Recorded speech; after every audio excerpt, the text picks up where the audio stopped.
Hey friends, as mentioned in our preview episode last week, today we have a special guest. Lydia Sherrer is here to discuss her series Love, Lies, and Hocus Pocus. At this point, 8 of her 12 books in the main series have been released, in addition to 2 Cat spin-offs, 1 Sebastian spin-off, and a study in mischief. If you love immersive world-building and fantasy, then this is your kind of author.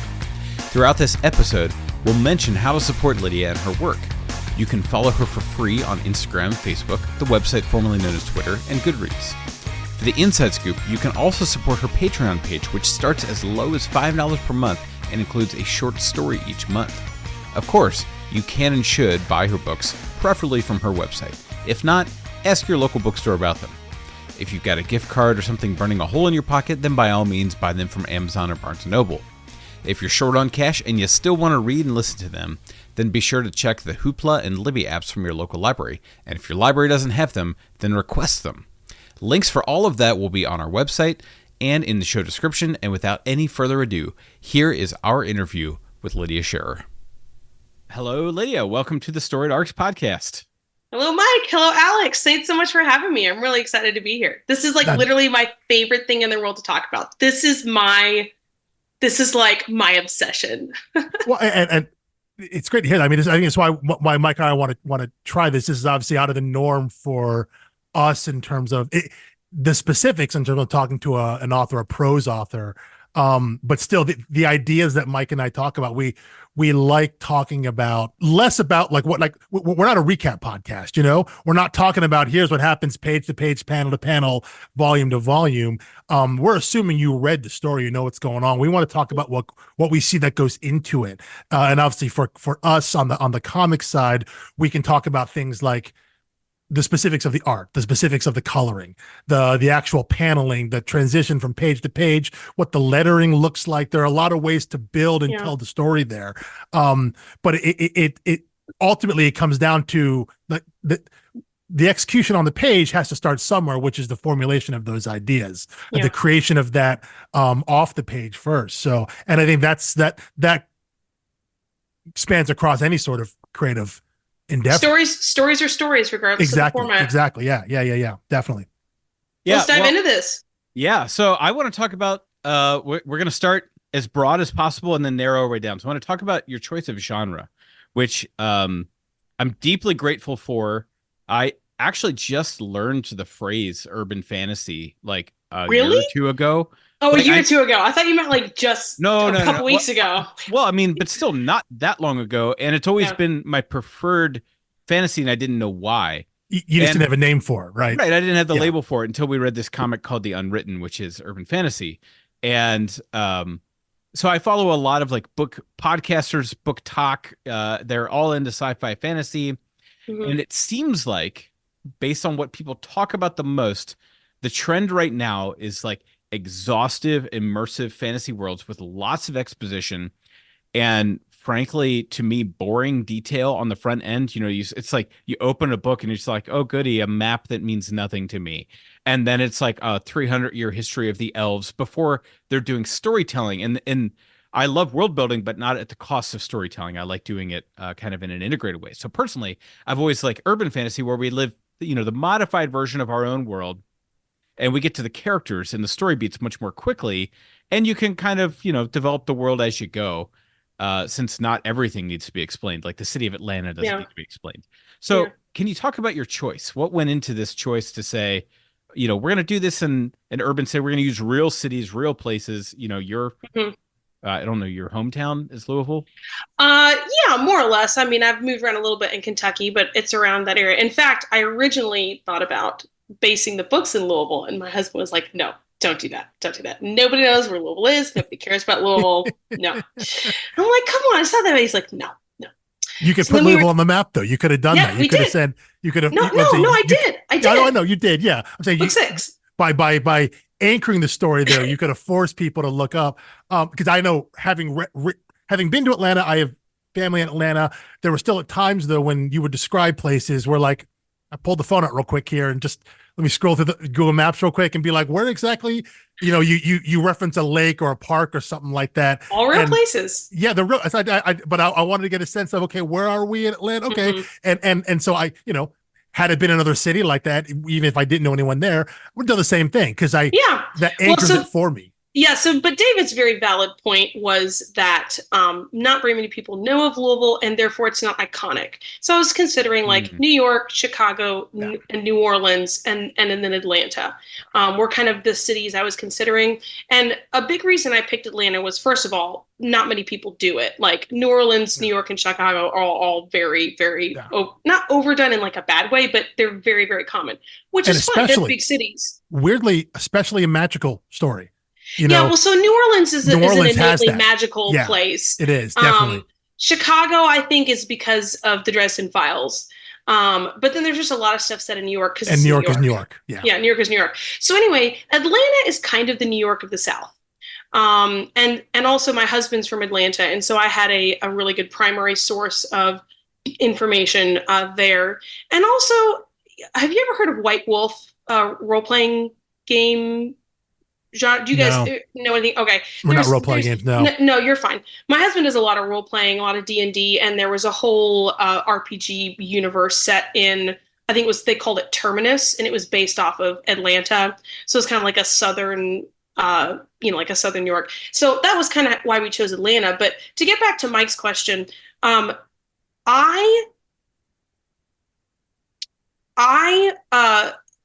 of the reasons that I write is because I process externally, and I process life through stories. And it's something I've always done. I've always told myself stories in my head from when I was a very small child. And just as I got older, it was kind of a natural thing to start writing it. And that's not unique to me. Humanity understands themselves and each other through stories. That's a universal of humankind and has been since humankind has ever existed. But it's especially a strong thread for me, I think, because I process externally, meaning talking about and seeing my life or things like my life happening to other people, or seeing that like external thing helps me understand, wisdom and how life works, and, good mature coping mechanisms and role models, and like all these things that are an important part of growing and maturing as a human being. And so it's a little bit less connected when you're using a high fantasy, a secondary world, than if you're using primary world, than if you're doing urban fantasy. And I was always very interested in tying stories into real life. And as you read my books, you'll find that it is very realistic. Like I do use real places. I use historical figures. Obviously, I take liberties because this is fiction. And so I, like this historical figure was actually a closet wizard, like that kind of thing. But it's real people in real places. Because one of the other things that's a big theme of the books, and that I believe about life, is that, magic does exist, not in the way that we write about in urban fantasy, but in the sense that creativity is a magic of its own. We create things. Humankind has the ability to create, and ancient, nomads or whatever, if they saw a modern human talking on a cell phone, like, in a car or whatever, they'd be like, oh, like shaman, like magician, great magic. I mean, as it says in the books, magic is just science that mundanes haven't figured out how to explain yet. It's a very scientific magic system, a very crunchy magic system, you might say. And so I've always been fascinated looking at the world and seeing how, like, our creative energy and our imagination is innately magical in a way. And so magic in the Love, Lies, and Hocus Pocus books is, in a way, a metaphor for creativity. And by the time the series is over, there will be very fun, big picture metaphors that are all tied into real life that I'm very excited about, but which can't I can't tie it all off until I finish the series. So I don't want to say anything. Yet. No, we're not there yet. Yeah. And I don't want to say too much about it because it will be spoilery, but I very much like tying in real life, real struggles, real things that we face into the story. And while you can do all those things, with a high fantasy secondary world, I think they're not quite as impactful. So that's my main reason. Right. Well, and it feels like some of those you kind of have to go a mile wide and an inch deep. Whereas urban fantasy, you can dive to the depths of your magic because you don't have to explain every aspect of the world and the economy and how things work. But yeah, you brought to mind, which I'm sure came to your mind, which was the Arthur C. Clarke quote, or one of many, where he said, any sufficiently advanced technology is indistinguishable from magic. And but I also hear your love of stories in it, because as I'm going through, I'm like, oh, that's a Hitchhiker's Guide to the Galaxy reference. That's anytime I have a chance to reference Princess Bride in my books, it will happen. That obviously Bride, that man. One, some Bob Dylan in there, which by the way, I'm just saying, throwing out story ideas, I would read an entire novella of Sir Kipling listening to and rating Bob Dylan albums, because the lyrics went over his head. No spoilers. But so apparently he has not had time to catch up on music, but I would love like a grumpy, sophisticated review of Bob Dylan. Oh well, how is he playing the music? That's the thing. Are we talking about Sir Kipling? Yeah. Like on his how someone quotes you gotta serve somebody, everybody's gotta serve somebody to him.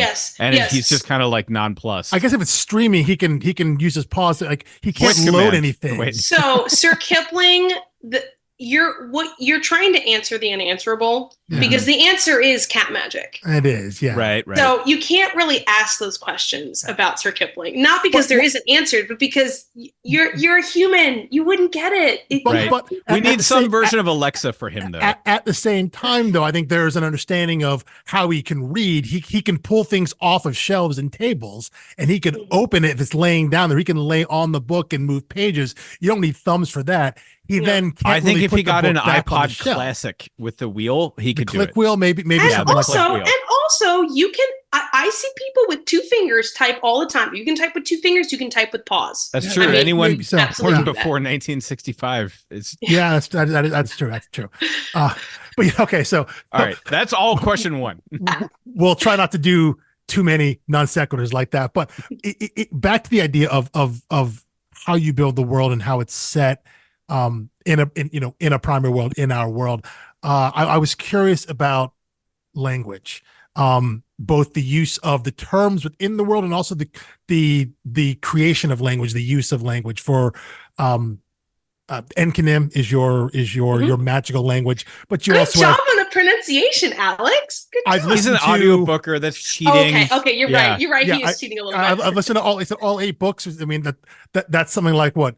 He throws his lot in with Amy 9, McFadden. 36, 46. That might be like 60 hours of audiobooks I've listened to. Yes. So I'm not sure I could have gotten that had I just read it. But having heard it so many times. But you have that, you have the language of the Fae, you have the demonic language, which is, obviously a thing that comes with specifically any kind of magical story when you're using language, creating language. So kind of my 2-part question of language is specifically when on that language creation, when you hear characters speaking, specifically Fae, I think we hear most of that where we actually hear what I guess are sentences or at least commands. Do you create those languages with the sense of like grammar, order, and syntax and things like that? Do you have a guide, or at least the way that you understand it in terms of when characters, how they command, how they call, how they cast in that way? And then my other question for language is how these terms came about. The 2 that I've called out here are, you talk about mundanes, you talk about initiates. We have wizards. Again, for maybe people who haven't read the books, wizards are people who are born with magic. Witches are people who acquire magic. Mundanes are the regular folk. And initiates are people born to wizarding families that don't have magic, but are aware of the magical community. Now, mundane stuck out to me. One of my all-time favorite comics is Fables, written by Bill Willingham. It's a book where fairy tale characters, storybook characters, nursery rhyme characters, they exist in our world. They come from a magical world called the Homelands. They were driven from that, and they live in our world, which they referred to as the mundane world. And us non-storybook people, they call us Mondays, mundanes or Mondays. So seeing that obviously tracks. I can latch onto that immediately. I have a hard time with it. Sorry, I have a hard time with initiates. The initiates, yeah, I'll explain it. Well, let's start I'm curious why that is, because when I think of the term initiate, I don't think of someone ingrained in a society. I think of someone who is being initiated into a society. So I'm curious about that. So your use of language in terms of the terms, the English terms you use for your groups in your society, and then also the little more detailed question about the made up languages for magic and all that. Just how these things come together and what your mindset and thought process is around language. Well, I don't know if you guys had seen in any one of my bios or had just, I think I have it on my webpage, but I double majored in Chinese and Arabic language. And I've also studied French and Spanish in high school. And so I studied some Georgian in college too. So I've studied 5 different languages. And 2 of them, I have bachelors in them. I was going to be a translator at one point and then decided I didn't want to sell my soul to there's not even that. I was in the Marines. I was Chinese in the Marines. and Arabic, like you should be a spy. That's what I was going for. The CIA or FBI. Yeah. Well, I was in the military for a short time in the Marines. I was going to go military intelligence, and then I was thinking CIA or FBI. And then I realized that selling my soul to the government was not the kind of life that I wanted to live, even though those are very important jobs. And I'm very grateful to the people who serve in those positions. I'm an extremely creative, extremely independent soul. And I didn't really realize to that, how ingrained that was in me when I went to college. And I realized that I would just be extremely unhappy in a job where I was totally beholden to my job, where the government told me to go, the rules I had to follow. It's just not who I was at all. So it took kind of getting into that to realize that about myself, but that was all an important part of leading me on my meandering journey toward being a professional creative. So anyhow, I've studied a lot of languages. I love languages. I love talking to people. I love communicating. And so I've always been very fascinated about the etymology of languages, how languages are built, the grammar, the structures, the language trees, where they originate from, Semitic languages versus Romantic languages and all those different things. I didn't teach myself Elvish. It was one thing I always aspired to, but I never ended up doing it, or I never taught myself Klingon, not because I didn't enjoy those or the stories, but I couldn't use them to make money. So I stuck with Chinese and Arabic.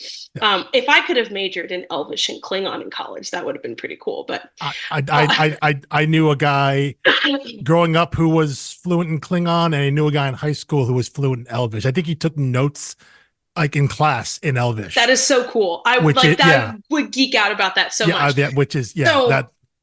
So in my language creation, I actually have, you might be interested in this, Alex. I have a art book on my website that you can purchase that is 30,000 words and pages of art sketches and developmental sketches that explain the inspirations behind everything. You're the kind of guy, it seems like you'd really enjoy reading that, but there's no ebook for it. It's only because it's an art book. It's like a coffee table size, big art book. But you can get it on my website if you're interested in that sort of thing. But in that book, I explained that I am nowhere near the Tolkien level of like language creation, because he spent 30, 40 years on that language. So in the short, 5 to 7 years that I've had creating this language, I certainly have inspirations behind it. I have some grammar base. I have, for instance, Enkinim is based in the world. It is based on ancient Sumerian. Technically, Sumerian and Akkadian were based on Enkinim. Enkinim was the original mother tongue of all humanity. But so I've done, not extensive study, but I've done study on Sumerian, on the grammar structure. Obviously, Dimmu runes are heavily inspired by cuneiform. And so I definitely pull a lot from that. I have Sumerian codexes that I use for coming up with Enkian words, and I try to stay, because it's urban fantasy, I try to stay pretty close to reality. I'll make up some stuff, but so I'm not exactly creating a entire new language from whole cloth like Tolkien did, though Tolkien's Elvish did have inspirations in various languages, and nothing is new under the sun. The Fey language is very heavily inspired by Arabic. I always found Arabic to be an incredibly beautiful language. And I've always really enjoyed the structure of it with the 3 consonant roots, which is a Semitic thing. It's same in Hebrew, same in Persian, but the consonant roots, which harken back a little bit to Romance languages. In that Romance languages, the words can be split up into parts that have roots. And so I love kind of the structure of things. And so, yes, in my Fey language, if I'm looking for a word, I'll think, okay, well, what's the Arabic root? What are like the root consonants? How can I, make this fit into the tonal sounds I've already established for the Fey language?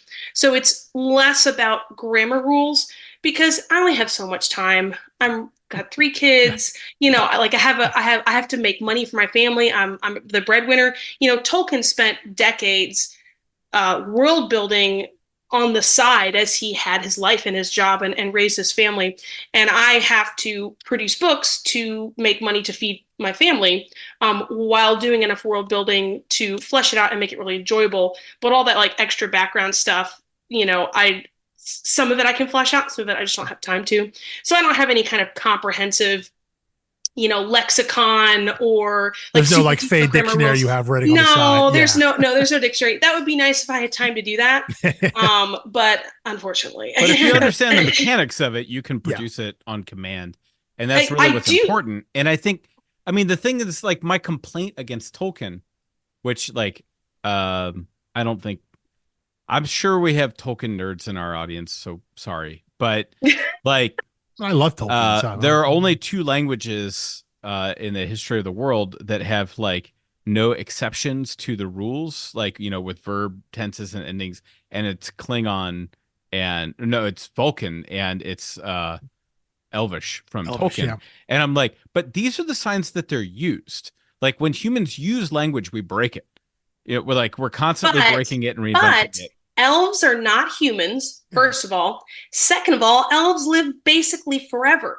Yeah. So the changes that come around are generational changes, whereas elves who are living such long-lived lives would maintain the rigid structure of the language. So they're in like a time capsule, basically. Exactly. And Vulcans being right? Beings of pure logic. There would be. You can make it make sense in the world. Of course, it's just one of those things where it's like that's the most fantasy thing about a language. It's like, wait a minute, Mike, are you complaining that languages don't have exceptions and aren't confusing? Shush, Mike. Shush. I only complained about that when I was learning other languages. I was like, why is every language like this? And then, my Hebrew teacher would like put English on the board and just like shame us all for complaining. He's like, your language is the actual worst. All the stuff that we've just internalized. Right. Yeah, no, English is super. I'm the child of 2 immigrants. My dad came here as a kid, much easier for him. Knowing my mom came here at like 19, having to learn English. And the way that she's been able to master over the years. But you think about it, you're like, God, the stuff you have to learn about our language that we just know and accept. And I said, right, Mike, don't even think about. It doesn't make it, like, it makes no sense. Like there might as well not be any rules because there are so many exceptions to them. So getting onto your question, because I do want to answer the other question about versus initiate and everything. I grew up on the Harry Potter books, a huge fan of Harry Potter. And of course you've got the Muggles and, Wizardborn, wizards and witches. There's another thing, which I was interested that you did not list in your questions, was my inspiration behind using wizard and witch as a genetic difference versus a gender difference. Yeah. But I'll answer it even though you didn't ask. Let me say that was the first thing I geeked out about, which is like page 2 of like the first book. And I was like, She knows what she's doing. By that being so early, I assumed it was making you were making a statement about that. And you wanted to put that to rest early. And I think I read it the same way Mike did, just by saying that it was something that maybe in your mind you wanted to take back without having to do like a long treatise on. You say, no, this is what it is. Yeah. That being said, I would love to read a short story where in that universe, back in time, you cover the Salem witch trials, and they are actual witch trials. Yeah. They're not wizards. They're like actual people who have made bargains for their magic. Interesting. Well, so and this ties into one of your question, Alex, and also one of the questions that Mike had on the list, but he'd asked kind of what you did ask, Alex, as far as why the terms that I used and whether or not it's commentating about, a larger society, that kind of thing. One of the things that I wanted to do in my books was have a way to talk about the struggles of the human race, the struggles of being human, in a way that was removed from the actual struggles of humanity, because obviously those can be very touchy topics. I have not personally been involved in any of those struggles, and so I can't speak to it from a personal point of view. And I just didn't want to get into, dealing with that from that very visceral, very real place. And so I've created a system, a world in which those struggles happen, but they're in a completely different context. So you've got wizards, who are people born with magic, and so they are privileged in that way. They have done absolutely nothing for that power. It's just genetic. It just happens. Now it isn't random. It does run in family lines, which is another part of our reality. If you've got a dad who is a star basketball player, you're probably going to be born tall, and you're going to have an advantage if you want to play basketball. Or both my parents are extremely creative, and I think I got some very strong creative genes. And so while a lot of people praise me for my storytelling abilities, a lot of it I can't take credit for. I was born with parents who instilled these stories in me and the love of stories, and taught me, all these really important things. And I think I have very strong creative genes from them. And it's the way it is. It's neither something that I can claim, but it's also something I can't be blamed for. Like I was born that way. Like, you can't. I'm sorry. and I think might be in book 8, but I think there's a couple of times when Lily has that feeling like I'm sorry, I'm a wizard. Like it's how I was born. Like what do you want me to do about it? Yeah. And so that is a very real thing in the world. There are groups of people who have, who don't have talents that they wish that they had, or don't have genetics that they wish that they had, or don't have, places in society that they wish that they had, and other people who do have those things who they were born with them. And so I wanted to be able to discuss and to struggle with those things in a story, without using terms that already exist in real life. And so that's what the mundane versus wizard and the wizard versus witch is. Witches are people. Witches are a term that wizards use for people who are meddling with magic who are not born wizards. Witches is not a term that they gave themselves. And that's a very important distinction, because it's not, it's a curse word. That's what wizards call each other as an insult. It's a slur. Yeah. It's a slur. Yeah, exactly. Yeah. It's a slur. And so to an extent, some witches might, hold that term with pride, like, well, I'm a witch, to kind of in your face kind of way. Excuse me. But there's also the very real thing that is in the story, that most witches are people who are getting power from demons. And I know in some urban fantasy, demons are like, oh, some demons are good, and like the sexy paranormal romance like demon. No. In this world, demons are very, very bad. They want to murder you, eat you, destroy you, deceive you, steal your soul. There is no such thing as a good demon, because they're not. They're otherworldly, pure beings of magic that just crave power. There's no higher thoughts there.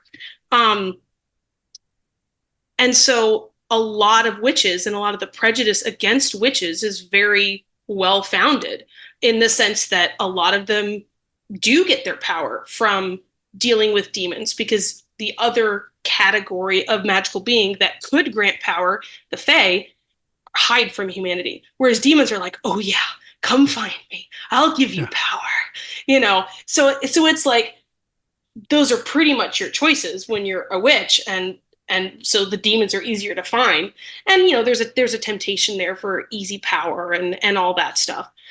So there is a reason that witches are that's a slur in its sense. And so Sebastian's journey in the entire storyline as a friend of the Fae, as one of the rare exceptions to being a witch, and again gives me a way and a means by which to commentate on that sort of prejudice, along with some of the valid concerns.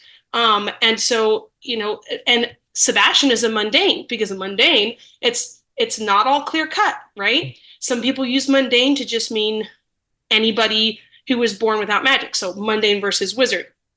But then what about a witch? Witches are technically mundanes because they were born without magic, but they know about the magical world and they have power. So it depends. Like, you'd call them a mundane, like in Harry Potter, you'd call someone a mudblood, again, as a slur. Sebastian considers himself to be a mundane because he spent most of his life, growing up being excluded from the magical world. So he was called a mundane. And then initiates is a very interesting in-between place. And you said you weren't quite sure how you felt about that term. Yeah. For me, it came very naturally and logically, because they've been initiated into the world of magic, but that's it. They don't get to go anywhere with it. Right. Like the veil has been pulled down. They're in the lobby, but they can't go any further. Exactly. I love the way you described that, Mike. They're in the lobby, but they can't go any further. I guess. And not only can they not go any further, they're expected to unquestioningly support and that's the worst part. Yeah, to support me, and to serve the not serve wizard necessarily in like a slavery type way, but to support the good of wizard kind, to work toward the good of wizard kind, because there's very few people wizards can trust. And so it's very family and like clan based, and they have to be able to trust each other. And so if you're a member of a wizard family, you're an initiate, and you want to like break off and do your own thing, and like, I don't want to be a part of the family business, that's considered a grave betrayal, because there's so few people that wizards can trust and can like share their secrets with. Like, how dare you abandon all that and abandon your family to go do your thing? How selfish are you? Sure. And that's a whole. I guess I can see that in terms of them. I guess because maybe what I was getting hung up on is because that these are people who are members of magical families. So it's not like they're being brought in from the outside. They're already on the inside. I guess the way it's, but not genetically, but not in the consideration. I'm saying from the awareness standpoint, I think what I'm tripping up on is the idea that they're born into this.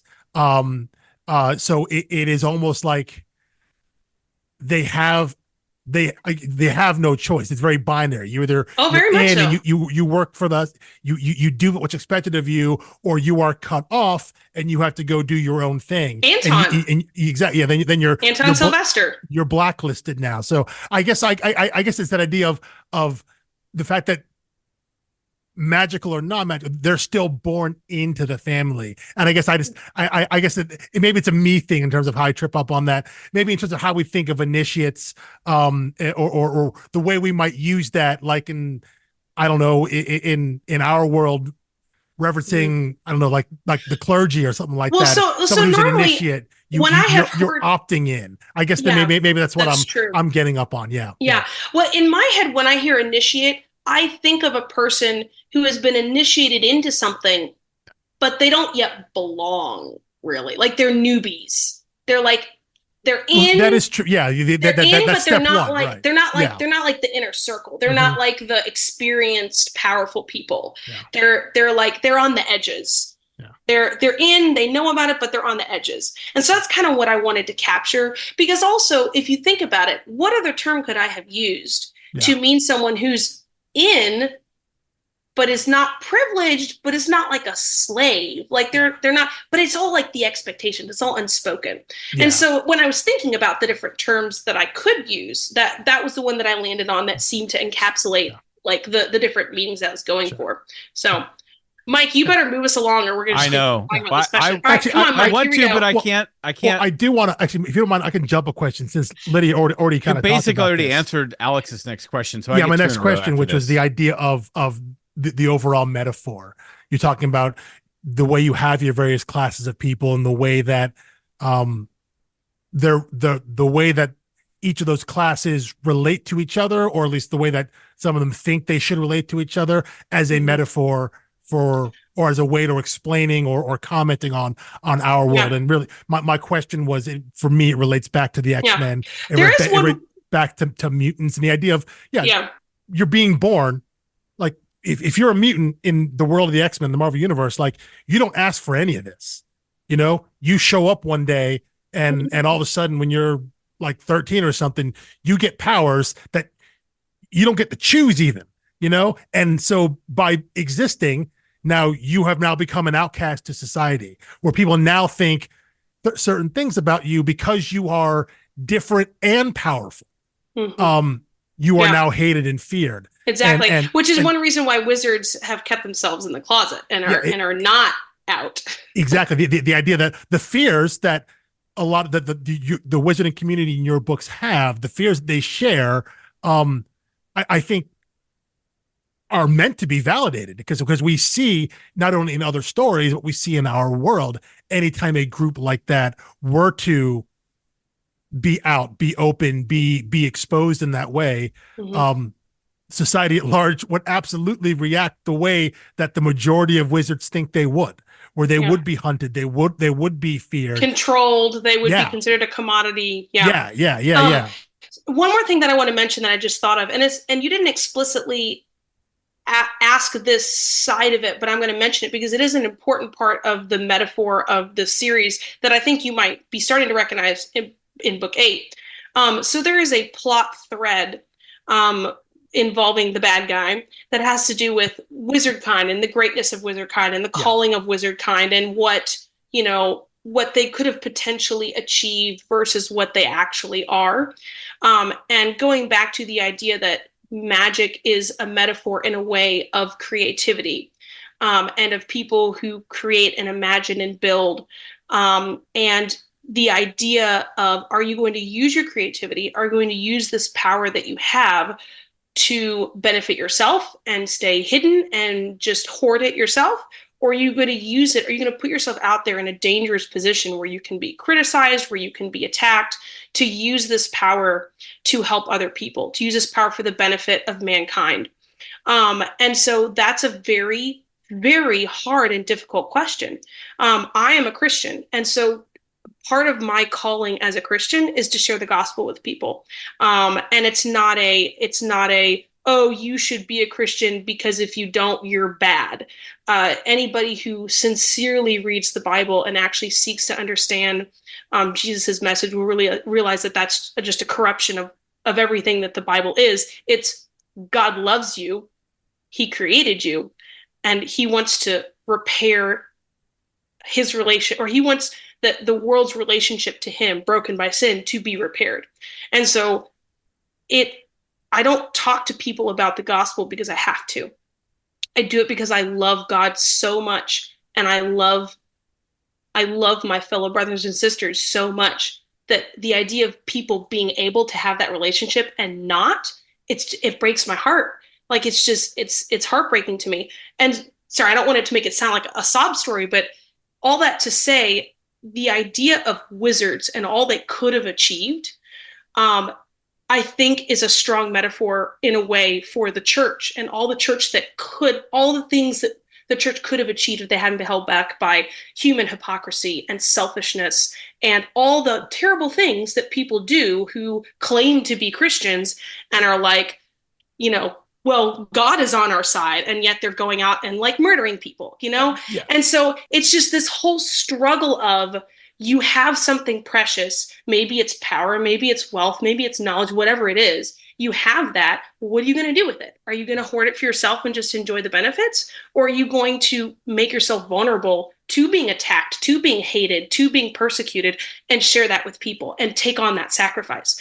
And that's a very important struggle in the whole storyline, that, you know, like in the storyline, of course, being a wizard is genetic, though I dance around with some other things that the bad guy is researching, which is going to come into later books in the series, or later series in the world. I think what I like what you said there is the idea that nothing you are or believe or anything, nothing about you makes you inherently good or bad. And I think that's the storyline that I'm reading, is the idea of, yes, people with power, let's go with magic, with wizards, what they could have done if they had shared what they had with the world. That only works on the assumption that everyone sharing their power does it from a standpoint of being quote unquote good. You know, and the assumption that because you have power, you are then automatically qualified to lead or rule or decide for people anything, or that idea. Remember, it's the bad guy who's saying wizards should lead and rule. But I'm saying from the outside, you look at that. There's nothing wrong with someone in power helping someone with power being in power. But you can't assume because they have power, they should have that. It's the idea that you're right. What brings down things like this are all the problems with human nature, which exists across whether you are quote unquote a mundane or you are a wizard. You know, the same breakdown, the same flaws, the same problems exist whether you have magic or not in this world. And so there is you have your antagonist, your bad guy, saying, well, we could have done all of this, and like the rebuff is saying, well, like there's nothing to say that you're any better. Just because you have power doesn't mean you as a person or any group of people with power. You know, when you're talking about a group of wizards, just like a group of mundanes, you're going to have the same problems because people are people, society is society, and there's nothing about your station that is dictated by what you believe, what you can do, what your abilities are. You can have all those things and be a terrible person still, and none of that actually matters. You know, you can have none of those things or all of those things and still be an inherently good person, which I think is, what you have through a character like Lily and a character like Sebastian. You've given him the kind of that original sin that he has to keep trying to overcome. But we see that he is an inherently good person who has made a mistake that he's haunted by. But you see, it doesn't matter that I think the metaphor, the message across into our world is the comment on our society is that it doesn't matter what your abilities are. It doesn't matter what you believe in. Nothing about that says you are inherently good or bad. Nothing about that says, exactly. Yeah. So using that as a shield, saying that, yes, because I'm a wizard, I can do these things, or because I have God on my side or I have religion on my side, thus I can say I can do these things, that we are in the right because I have this and you don't. Anyone who wields it in that way may have good intentions, may not have good intentions. It's all about who they are as a person, completely outside of the things they're actually trying to do. Well, one of the big contrasts in the entire storyline between the main antagonist or the main bad guy, who's I'm not going to name because we don't know who but the main bad guy, and the protagonist, Lily, is that both are wizards, and so both have ability and power. But one says, because I have this ability and power, it is my duty to tell you what to do, because I'm the one who's going to make the world a better place with this, and that power and that authority gives me the ability to, for the greater good. I can do bad things in small ways as long as it's for the greater good. Whereas on the other side, the contrast is, because I have this power and ability, is it right for me to hide and to deny stepping forward and helping when I could? if the only thing is holding me back is fear and a desire not to sacrifice, is that a valid reason? And for some, maybe a mom with 4 kids and she has a family to take care of. Maybe the answer is yes, you do have a valid reason not to step forward because you already have people depending on you. But in Lily's case, she doesn't. She has nothing that she's no responsibility that she's denying or failing by stepping into that role. Yeah. And so she has the power, she has the ability.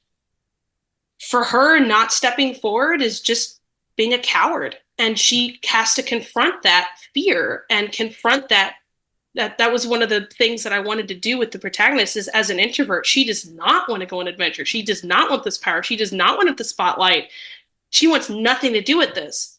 But she's driven by a deep sense of self-sacrifice that she got from her mother and all that her mother did for her, in the sense that she just can't sit back and not help when she knows that she can.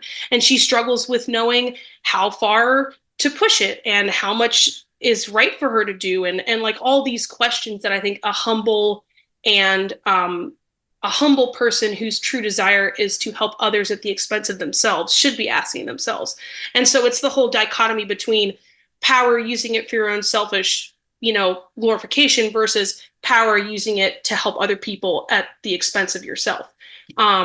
And I didn't want to contrast that between a witch and a wizard, for instance, or right. A wizard and a mundane, for instance, because that's not apples to apples. Yeah. I wanted to do 2 wizards who both had the same calling and fulfilled. They were given the same thing. Given the same right, calling. Yeah. I think nothing pokes a better hole in the might makes right argument than when 2 people with the same might are the ones butting heads on it, which is what you did. Okay, well, I think we're coming up against the clock.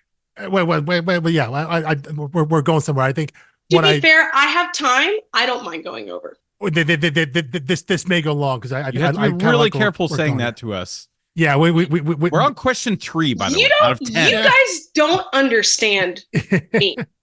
I am an extroverted extrovert, and my favorite thing in the world is to create story arcs. Well, then let's go. I can out-talk all of y'all. Let's go long. Let's go. I think I just had to remind people that I was here too.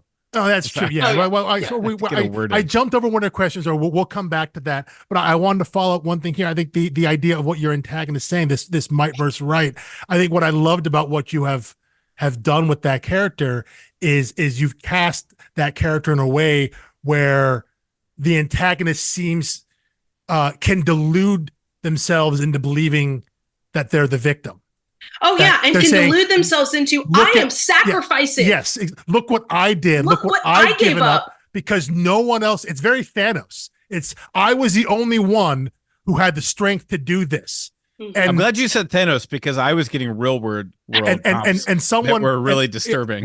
All it takes is someone to stand by and be like, okay, you're the only one with the strength to do this, but like, did you ever question why you're the only one? Because maybe what you think you're supposed to be doing, like, isn't what you should be doing. But the idea of to be so self-aggrandizing of like, I'm the only one. I looked around, all I saw was weakness. I'm the one that can do this. And you're thinking, well, maybe let's examine that a little bit here. Yeah. Like, why are you the only one who thinks that? Okay, but which I can't believe how often this comes up for me. I guess Alex probably can. But Kierkegaard's Night of Infinite Resignation. When I was hearing the villain of the series giving their view on what they were doing, Kierkegaard believed that, like, he was using the story of Abraham in the Bible, saying like he did something that took moral courage because it was such an immoral act, and everyone around him would have known, like, yeah, it's wrong to go sacrifice your son, but he knew he was answering to a higher calling. Therefore, he was actually braver because he was answering to a higher moral authority, and no one else could see it. He had to take it on faith that he was doing the right thing. That was Kierkegaard's view of Abraham. And as you hear that in the modern world, all you can think of is sociopaths who have used that logic. It's like, it doesn't go well for anyone who proclaims to be the Knight of Infinite Resignation, except for, that was the inspiration for Chris Nolan writing The Dark Knight. because there's that conversation between Alfred and Batman where he says, like, well, if you do this, you're not being the hero, you're being something more. And like, no one will know how heroic you're being. So anyway, I think I hate this sentence. In defense of the villain, I do think there is a like a tempting logic. If you're smart enough and you're powerful enough and you're like, I'm the only one visionary who sees the problem, everyone else is sitting on their hands even though they see the problem.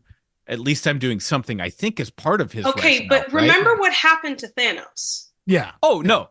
Yeah. I'm not justifying anything he does or says. I'm just saying he seems like a real person.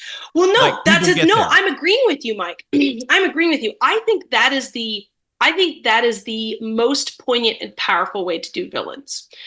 Very flat, one-dimensional villains who are all like, ha ha ha ha. Like if you like most other Marvel villains. Yes, or yes, Marvel most cinematic. Marvel yes, villains. Yeah. There's another antagonist in the Lily Singer Adventures again, who I won't name, but who's comes into play in book 4 and then shows up again in like 6 and 7. So you guys may know who I'm talking about. Yeah. Another wizard that the main antagonist kind of allies with for a little while, that is completely off her rocker. That is very much more one-dimensional, mostly because I don't have time to go into her backstory, which happened a very long time ago. But I intentionally made her a more stark, this person is obviously insane, psychopathic, and evil. Because I wanted to contrast it with, I wanted degrees to where people could see, okay, obvious bad guy. So is this one still a bad guy?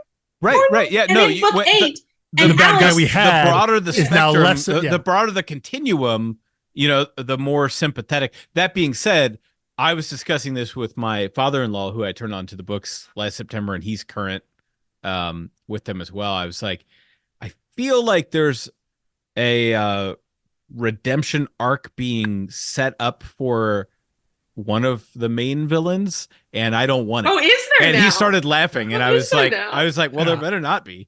Well, so here, let me ask you, there, Mike. Let me ask you: Did you like Darth Vader's redemption arc?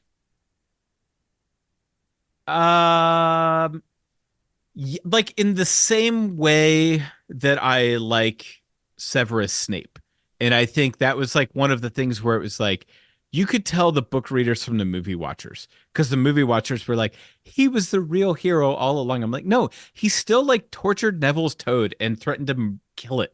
And he was still like a complete monster and willing to lie and kill Sirius Black. He did not care about anybody except Lily. Single-minded focus for him. Right. So I was like, that he could then justify his other actions. Yeah. Right. He had a redemptive arc, but it was still ultimately kind of gray.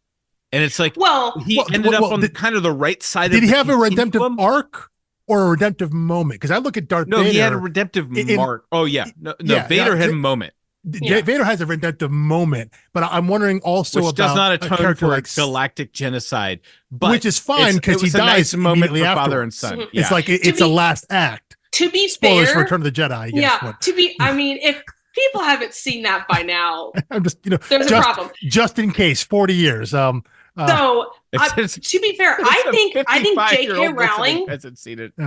Well, J.K. Rowling has 7 books to do with it, but J.K. Rowling does a much better redemptive arc of a bad guy. And I'm only doing air quotes because, as anyone who's read the Harry Potter books knows, like, Snape is not a good guy. Yeah. He redeems himself in ways, and he has some good intentions, and he is not wholly evil, but he's not a good guy. And he's not actively good. And he's not really an anti-hero either. No. Maybe a little bit. I think he fulfills some criteria of an anti-hero, but he's not really an anti-hero either.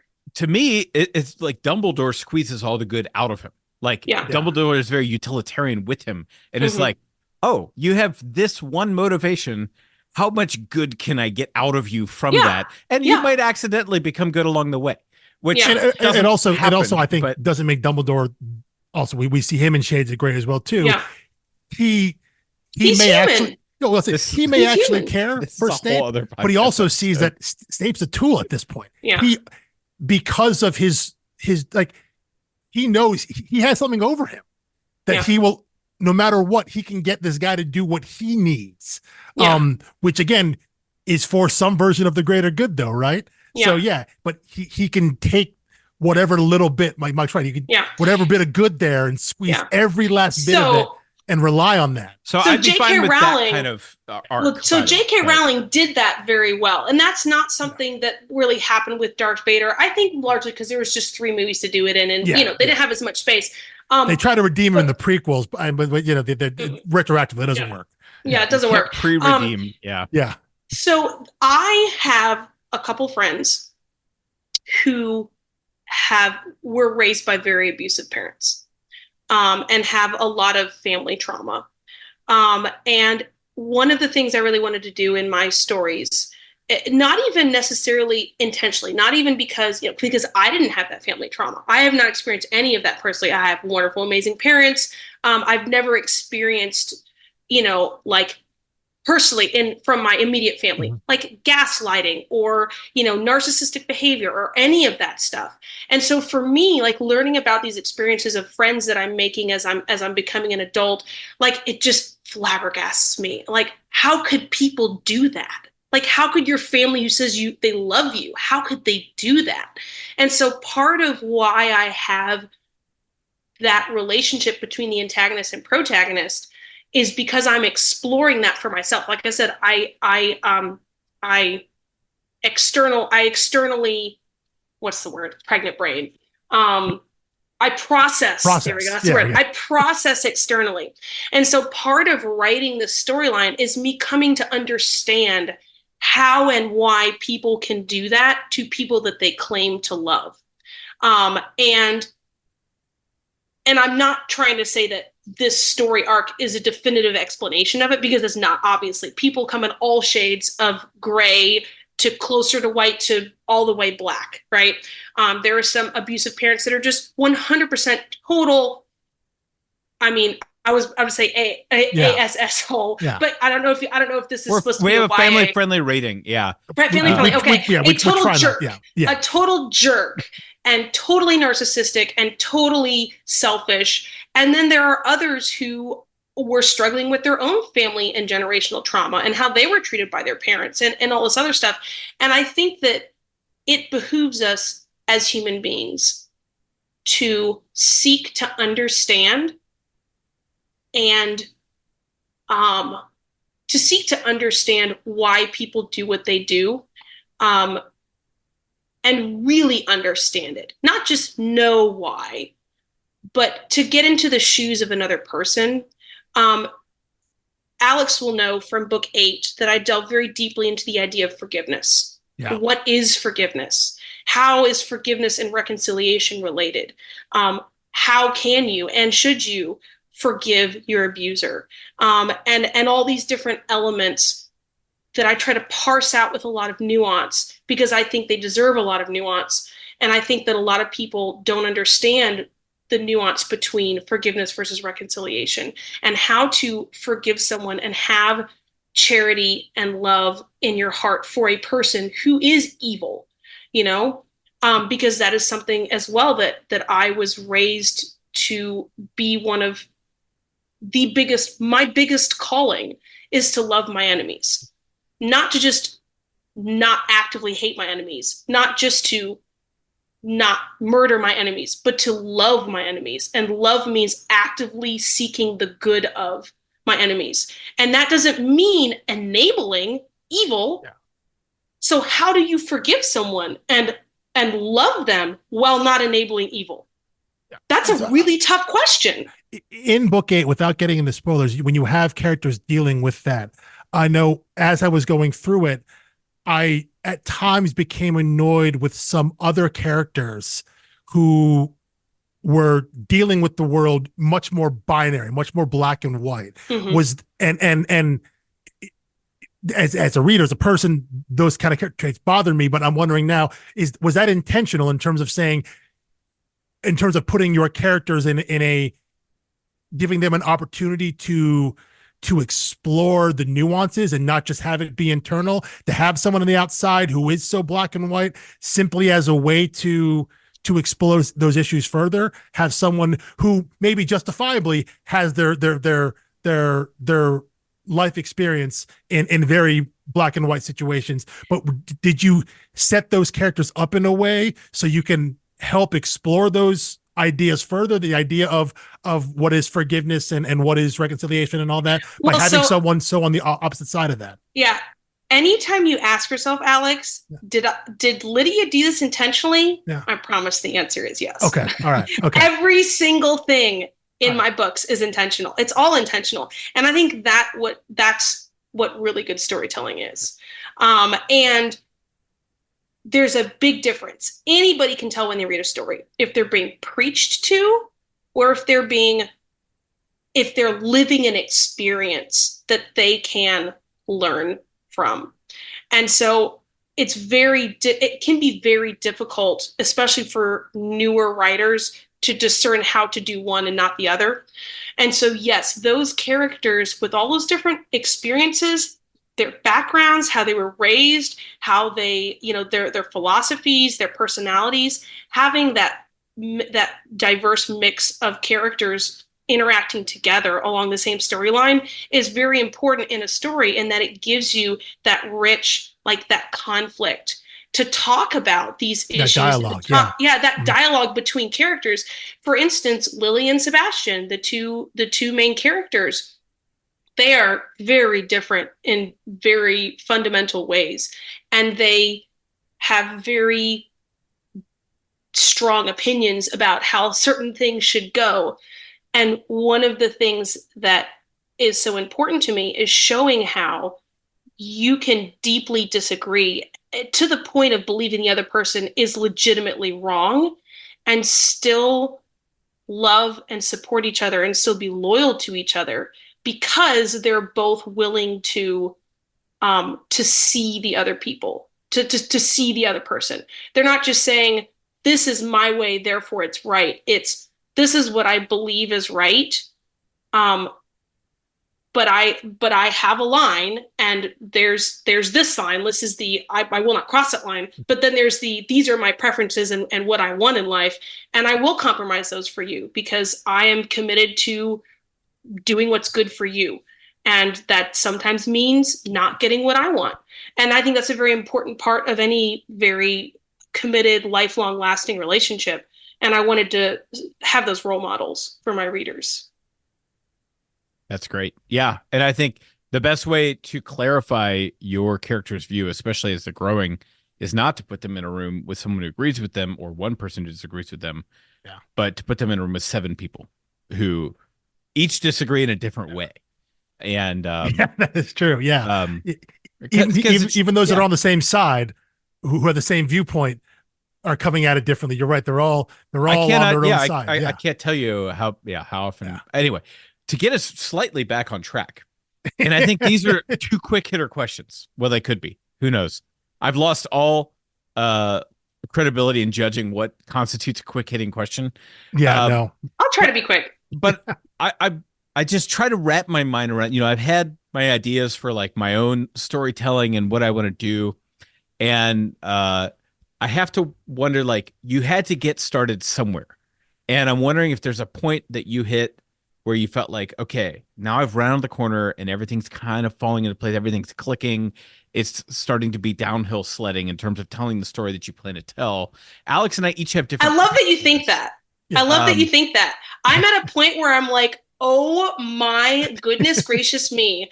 I have 50 million threads going on right now that I have to figure out how to wrestle together and join in a satisfactory ending. Oh my goodness. This is the most difficult point in the entire series. But anyway, keep going, Mike. Okay. Well, but there's, as a reader, there is an experience of okay, you have my attention, you have my attention, you have my attention. Now I'm all in. And I could not believe I'm in a group of your fans and readers. Oh, is that the VIP reader group on Facebook? Within 10 days of book 8 coming out, they were like, where's book 9? When can we have that? As if it's just like sitting on your... The same day people are asking me when book 9 is coming out. The same day. Well, so I saw it like a week later, and I thought that was absurd. Yeah. And I was like, this is a human you're talking to. I'm like she actually is in this group and can read what you're saying. Currently growing a baby, as a matter of fact. Yeah. Very tired. So anyway, just for me personally, I felt like there was a couple different, no pun intended, magical things in book 3. One, you have the very first time where not like our limited omniscience narrator is explaining things from Lily's head, but Lily has to verbally process, sorry for the split infinitive, has to process verbally to a mundane who's an FBI agent. Here's what magic is. It's real. This is how it works. I have command of it. You don't. You can't have it. And has to explain that. And then I think it's also Sebastian's best interlude in that one, where like it's set up on the last sentence of Lily's. Oh, yes, book 3. Yeah. Book 3. Now, I was like, just everything was clicking there. And I was like, I was like reading them at a leisurely pace, and that broke me. That was like, okay, now it's binge mode. And I think, Alex, it was even earlier for you.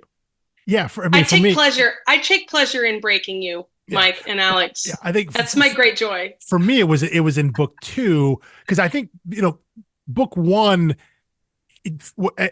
when Mike told me when we were thinking about doing this, he said, like, you should really read the first 2 books to get a sense of how the world builds and how the story goes. And I think at the end of book 1, I didn't have a sense of where the story might be going. So for me, it was in book 2 when, what I assume at this point, having read now, your main antagonist and you get is introduced, and you have a sense of where our characters fit into what this overall story might be.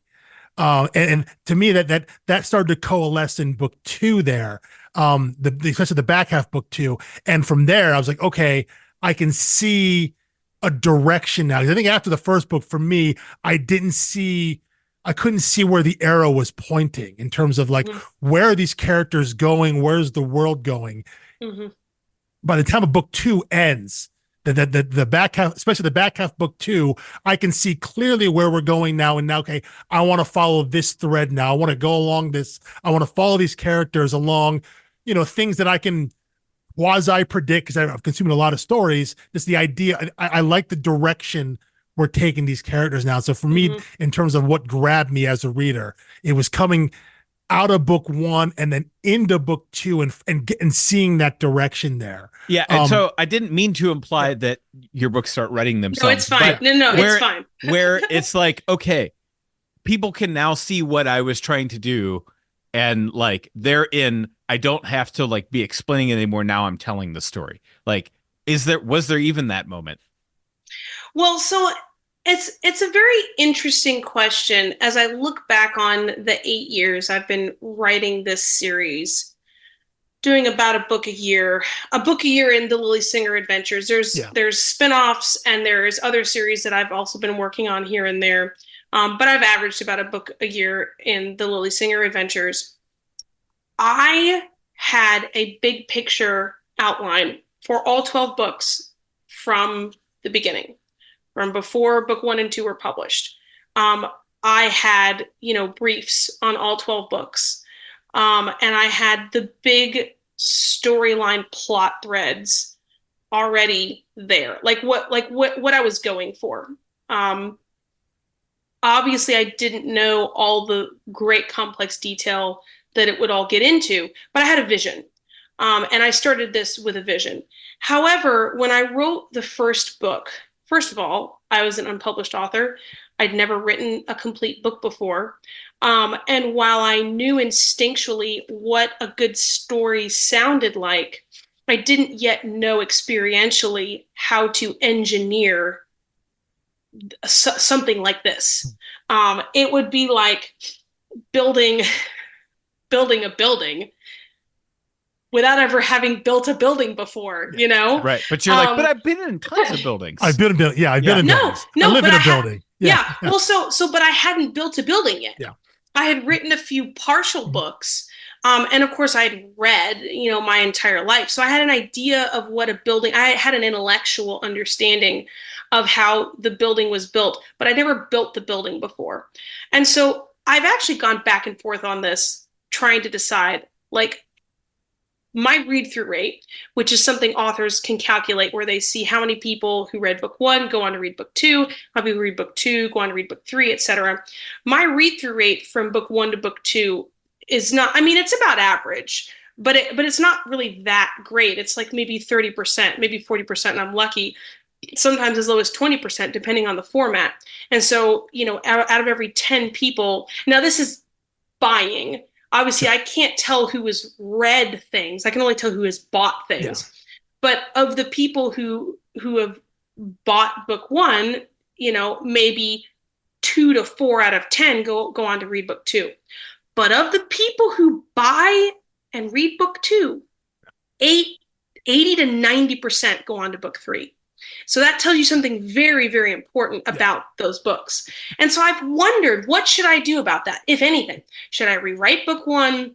Should I try and merge book 1 into book 2? Like, what should I do about that? And every time I ask myself that question, I think, but book 2 wouldn't be book 2 if you hadn't read book 1 already. Yeah. Right. Yeah. And so it's like, I always come back to this question, like, well, how can I actually make it better? Because I don't know. It's really frustrating sometimes, because I honestly did not do that. I didn't do a bad job on book 1. I did a good job. It's not like amazing.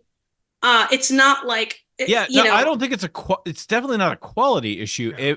I think it's like what Alex, it's like, you don't have a sense of, like, is there an arch nemesis? Like, what do these people want? What are they going against? Yeah. It's like, it's hinted at. There's some foreshadowing. I see it now. I see it now. I'm very eager to read. But book 1 ends, and I don't know where these characters are doing next.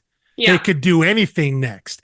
So it maybe in that way it feels more self-contained, in that, like, that book ends, and if that was the last story, wrote it. Yeah, I had originally written it to be self-contained. Yeah, because my original idea was it to be much. I originally wanted it to be much more TV series-esque, much more episodic. That's how it's cliffhanger. You mean? Yes. Yeah, okay. Because after book 2, it becomes very cliffhanger. I don't like cliffhangers. I personally loathe cliffhangers. Oh, what shocked me. But you just can't avoid it sometimes, because what the story turned into was, it is one big, huge story. It's people's lives, and they're just living it. And I have to cut it off somewhere. And I'm sorry, but if there's a cliffhanger, you're more likely to get the next book. So that's true. But looking back, when I wrote book 1 and book 2, I'd imagined it. My idea was, I was trying to be very visionary and, like, business-like. Like, hey, I'll write it like a TV series, so it can be easily adapted into TV, so that I can easily sell the rights to get a TV series made, and I can make more money for my family. That was my original intention and hope. And to say that the story outgrew that would be a massive understatement. And so one of your questions was about the episodic format. Yeah. And so for listeners who haven't read any of my books, all of my books have episode 1, episode 2, interlude in the middle. The episodes are from Lily's perspective. The interlude is from Sebastian's perspective. So that's the main female and the main male protagonist, and with a brief exception of book 6, which plot reasons. Yeah. And so I did that because for book 1, I wrote 2 episodes. Here's her first 2 adventures. But the book was only 55,000 words, which is not quite long enough for an urban fantasy book. That was more like a romance novel or a YA novel. And so I'm like, I need a little bit more. I got to bulk this up. I'm like, wait a minute. What if I do an interlude with Sebastian in the middle, and you see all the sneaky things Sebastian's up to in the background? And so I'm like, brilliant, let's do it. And so I did the interlude from Sebastian's perspective, and it worked really well. And so I did the same thing for book 2, and it worked really well, and my readers really liked it. I do have a small subset of readers that I lose because of that format, because they'll be like, so they read the first book, like, this is just a collection of short stories. It's not a real novel. I'm like, dude, come on. Like, come on.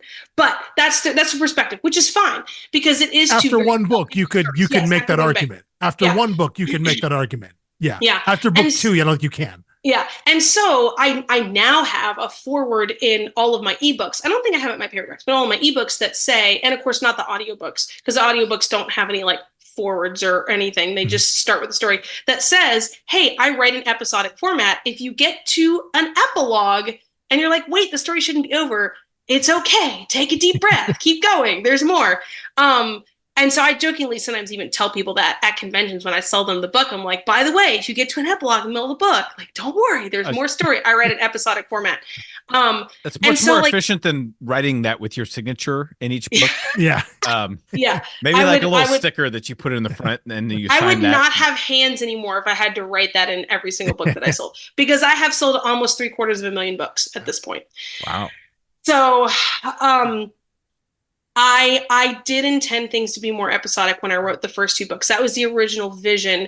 And I worked so hard to try and keep it episodic in books 3 and 4. After 4, I kind of gave up. I was like, it's kind of part one of the story. And if I'm not mistaken, because I did listen to all of them, the episodes are numbered sequentially all the way throughout. Yes, so it's not 1 and 2 per book. It's 1, 2, then 3, 4, 5, 6, right? So exactly, okay, like a TV series. Yeah. Okay. All right. I want to make sure that was not just an audio thing. That's how they are. But unlike many TV series, you know where you're going from the beginning. Yeah. And, I do. I do know exactly where I'm going. Lost. Well, but most TV shows don't know that. Most That's TV true. shows And sometimes when they're premise shows. Well, you start with the premise. You're in a hospital. It's not always in their best interest. Which is my next question is: so I first met you at the Cincinnati Comic Expo 2023, and just a quick note for listeners: you will be at the Comic Expo in Cincinnati in 2024. At least your website says you will. I need to change that because I won't be. Okay, because it's pushed the Duke October Energy this year. Yeah, the Duke Energy Center is undergoing renovations, and so they're moving to a much smaller convention center. Yes. They're charging us all the same amount for booths, and the attendance will be thirded. Way down. Thirded to fourth, however you say that. Yeah. And so I can't. So not only will I have a newborn baby, but we can't justify the cost of. The okay, well then I'll just wear Sir Kipling on my shoulder because I have sure. I have one of the stuffies. But as soon as they're back in the Duke Energy Center, we plan to come back. It's just I think it's 2 years. Yeah, the next 2 years for they're doing renovations. Our local Comic-Con. Yeah, it'll be at a much smaller. Yeah, I know it is pretty brutal, but yeah, it's tough. Okay, well, anyway, I met you there, and we were talking about Story Arcs because the name of the podcast, and I was very intrigued because you said that before you did anything, put pen to paper, you had mapped out all 12 books, and I was like, yes, this is my kind of storyteller. And then as I'm showing people these books on my shelf, they're noticing that I stacked them horizontally because you were taking too much space on my shelf. And they're like, they seem to be getting bigger toward the top. And I was like, yes, they do. And I'm not mad about it because they're getting like, it's better and better and snowballing. But I am curious, like, was that part of the mapping was like, these books are going to get longer? Or, okay, she's shaking her head. No, this is an audio medium. No.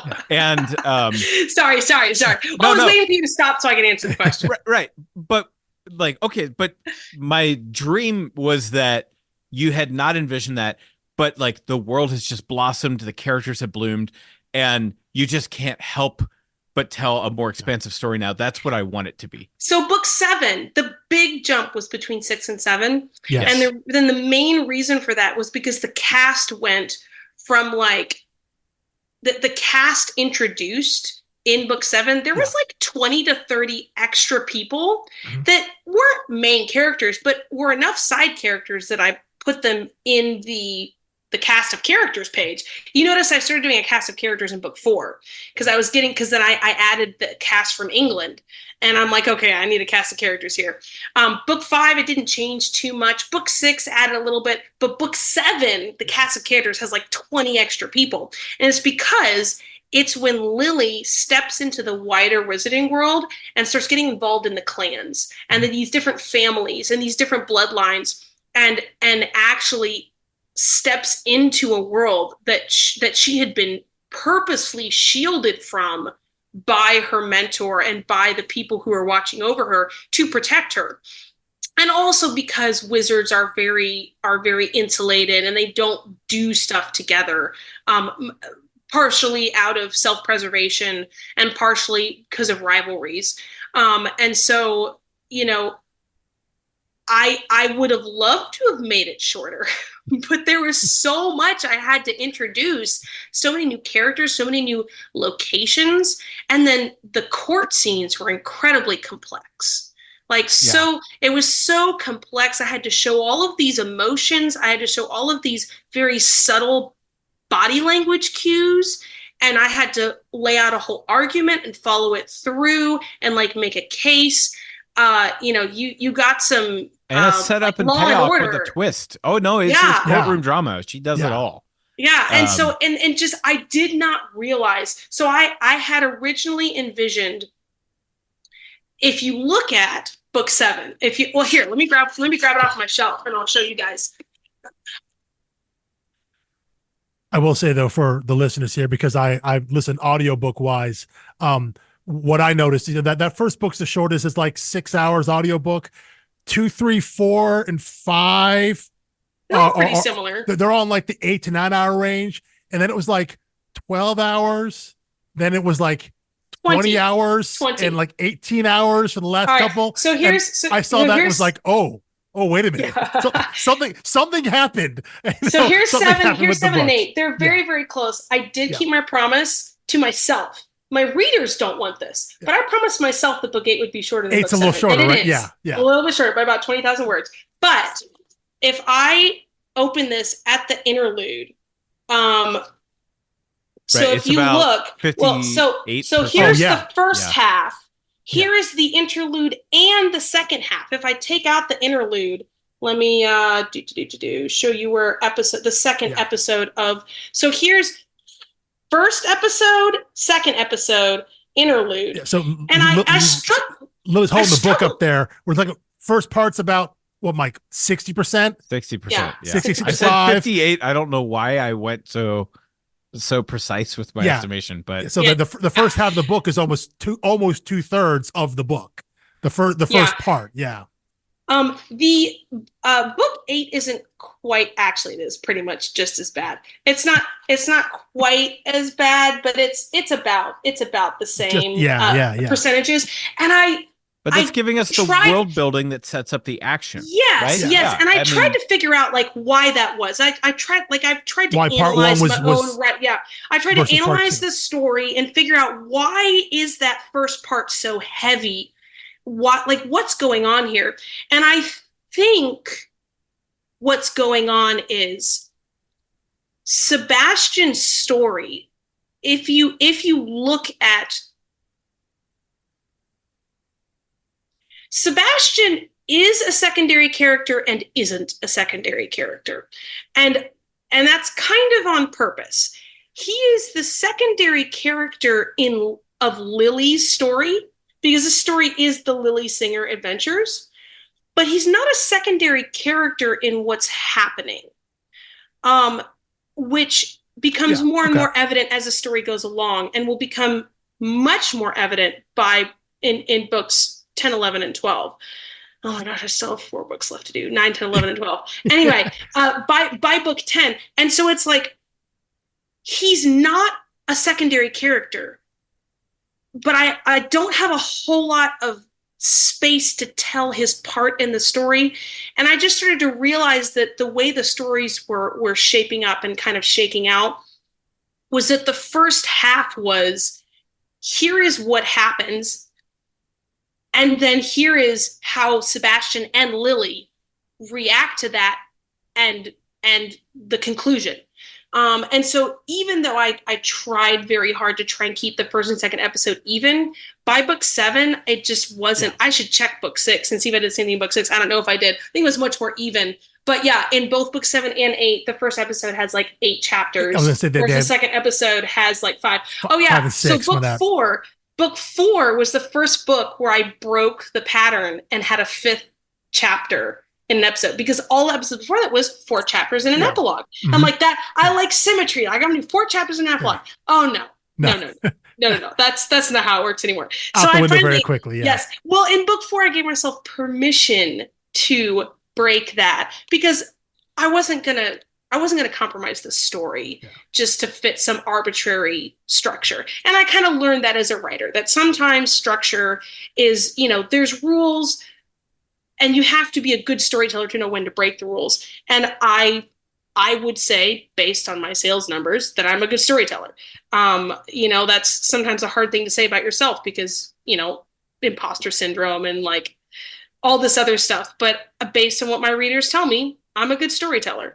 And I have learned what a good story sounds like. And sometimes it doesn't fit in the structure that I want to impose on it. And so sometimes I just have to throw the structure out the window and just write the story.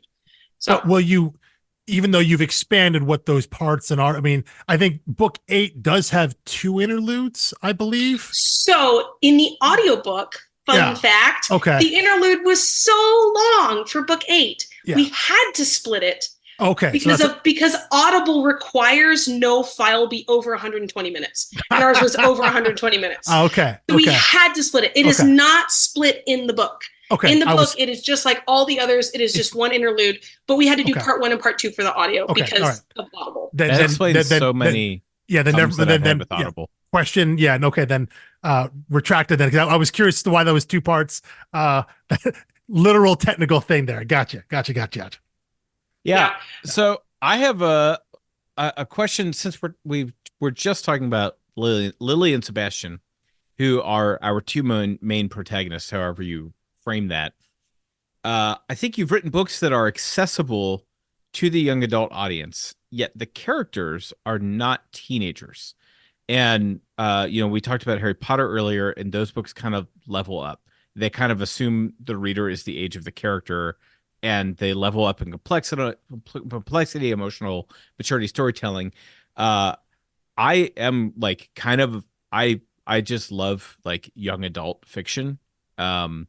And I was looking for another Magic series, and before yours, this was a strange coincidence because of the narrator, but I had read like the Paper Magician trilogy because there was like a Kindle sale. We handpicked Amy McFadden because of that series. I mean, like perfect narrator for both series, and that series was like a little too romance for me. Like, had a really interesting magical like here's how magic works, and they laid it out very quickly and like totally had my attention, and then it got bogged down in romance for me. But I'm also like, a guy in his 30s, and I'm like, I don't need as much of that. Yeah. But anyway, I think it would be categorized as paranormal romance. Like, I think if you looked it up in like categories as paranormal romance, right. Which it's like, no, that's on me, 100%. Like, she did what she set out to do when she wrote these books, and they were well written. There's no problem with them. It was just like that wasn't quite my taste. Mm-hmm. And I don't mind a love story, but when it like overshadows the magic and everything else, I'm like, and I think you've got. So does my love story overshadow the magic? No. It's got. I think if you're reading it for romance, I think it will scratch the itch, the Lily Singer romance. But if you're reading it for magic, I think you're gonna get plenty of magic and world building, and like I said, you get courtroom drama, you get action scenes, you get everything. So I think, and I think the title of the series, Love, Lies, and Hocus Pocus, is pretty fitting as you go. It's like, it's like a third of it. That also was very deliberate. Please tell me you have a. It tells you what it is right there. You have a strict balance where you're like 1/3 of the book has to be about the love story, 1/3 has to be about the Hocus Pocus. Okay. I mean, you talked about symmetry. When I came up with the title, I was very deliberate in that. I'm like, I really enjoy epic fantasy and science fiction that has a romance subplot, but does not focus on the romance, because I find that book series that are a romance with a plot line where the romance drives the plot as opposed to the plot driving the romance. While I do enjoy a good romance, I've read lots of romance and really enjoyed it. I have found that they're very forgettable. I enjoy them. They're fun while I'm reading them. And afterwards, I never really think about them again. And I might reread a couple of my favorite, but I'm honestly rereading it for the story, not for the romance. So that is never what I have wanted to aspire to. I aspire to writing books that people cannot stop thinking about, and they think about long after they finish them. And they rereadability is one of my big goals, is that I want people to be able to reread my series multiple times, every time they read it, enjoying it more and more as they can sink into the depth of the complexity of the story. And and as humans, we're inherently, I mean, love drives humanity.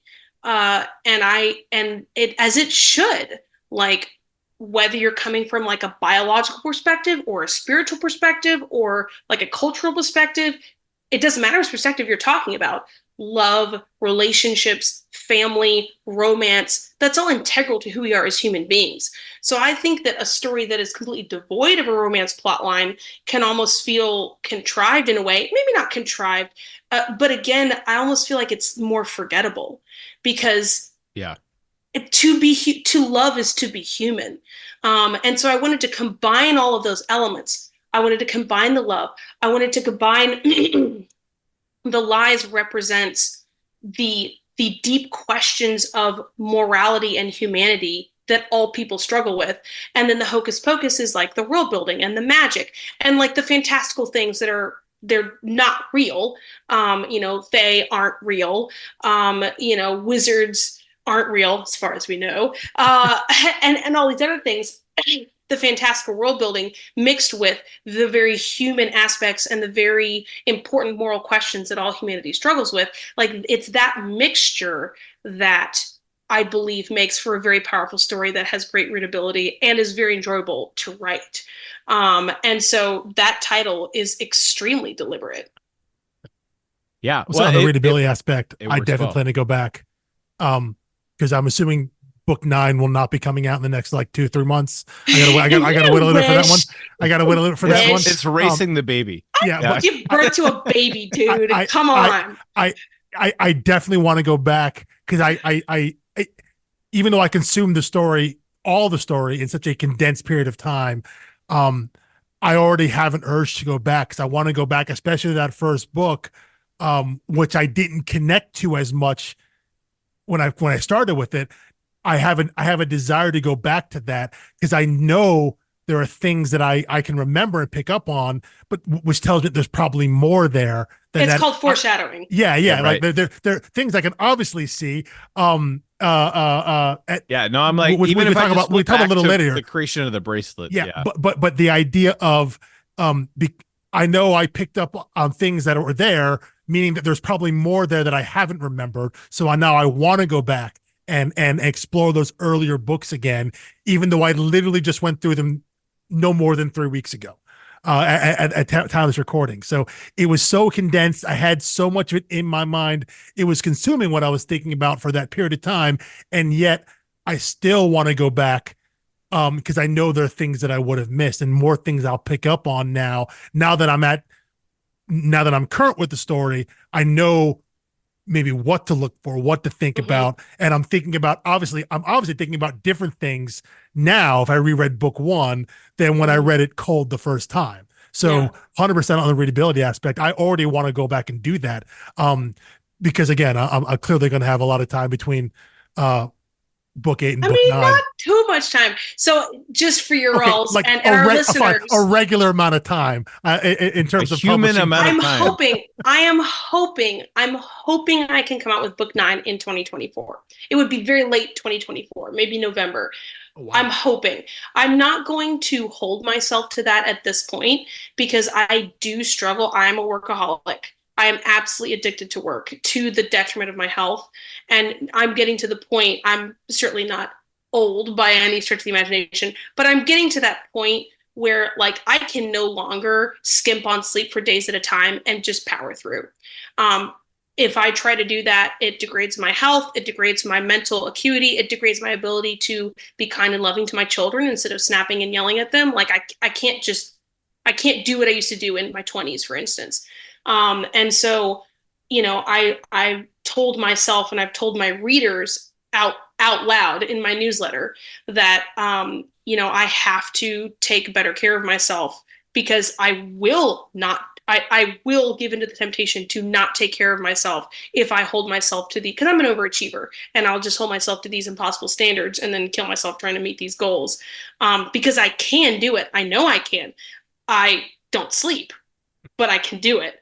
So it would be nice if I wrote the book before the baby was here and then worked on editing, but it's probably not gonna happen. But if I can get it out, maybe in December, we'll see. Like, I hope so. If not, then it'll be very early 2025. Yeah, I just want to remind you the book comes when it comes. Yeah. This is because one of my favorite mystery series, I think I wait.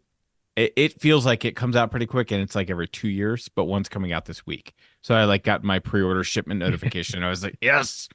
Then you devoured it like a day, and then it'll be gone. And then it'll be gone by Saturday night. Need another one. Yeah.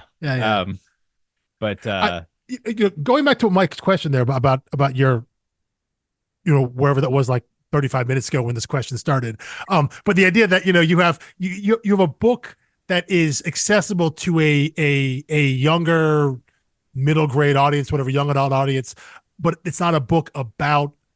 The book doesn't star those types of characters. I guess so. One story choice that I enjoyed, that I liked and appreciated, is that it's not necessarily an origin story. Like, the reader isn't learning about magic at the same rate that our main character Lily is learning about magic. We meet her, obviously, as part of the whole story is that she is in a very sheltered, very, very closed off portion of the magic community, but she already knows she can do magic. We meet her effectively in media res. She is already a wizard. She already understands, at least as much as she can, what her place is in the world and how she can use magic. So what went into the idea of not making this a full-on magical origin story? Did you feel that the thing is kind of played out? Was it too limiting to say the audience is gonna learn about magic in the magical world at the same rate as our character? Did you want to avoid that when you started telling your story, or was that just not important to you in terms of the story you wanted to tell, what that specific origin was, because you knew you'd cover it eventually without having to spend time on it? I don't even need to say anything, Alex. Okay. You're just answering your questions. No, okay.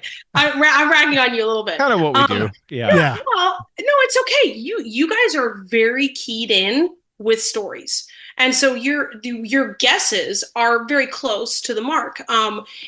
I, first of all, abhor teenage angst. It just annoys the frick out of me. And I had no desire. The Phoenix. I had. Oh my gosh. Yeah. Oh, Harry, you're such a moron. Why? Every other Book sentence 5. is stop yelling at us. Harry Potter book 5 was so painful to read. So painful. And when I go back and reread the series, sometimes I just skip book 5. I'm very tempted to skip book 5. There are a lot of the idea of the impetuous teenager. And it's needed. It's needed though, because we go through that stage. Yeah. That is a normal stage of human development. Yeah. But it is a stage that I loathe. And so that's why I don't write about teenagers. Now, have either of you read Accidental Witch?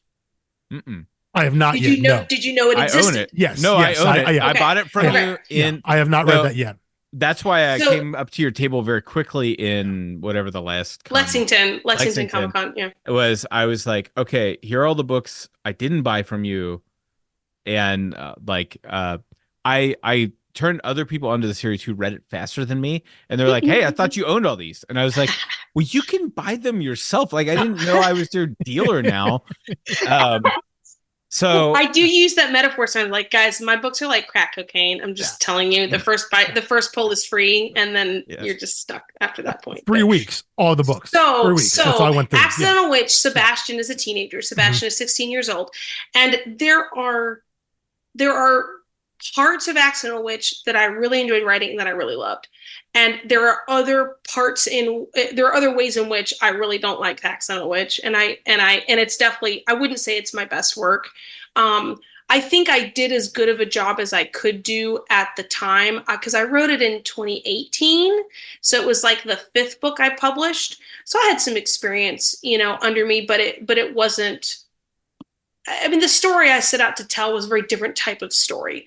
But, one of the things that is in it and must be in it, because Sebastian is 16, is teenage angst. And I hate teenage angst. And I did not enjoy writing the angsty part of it.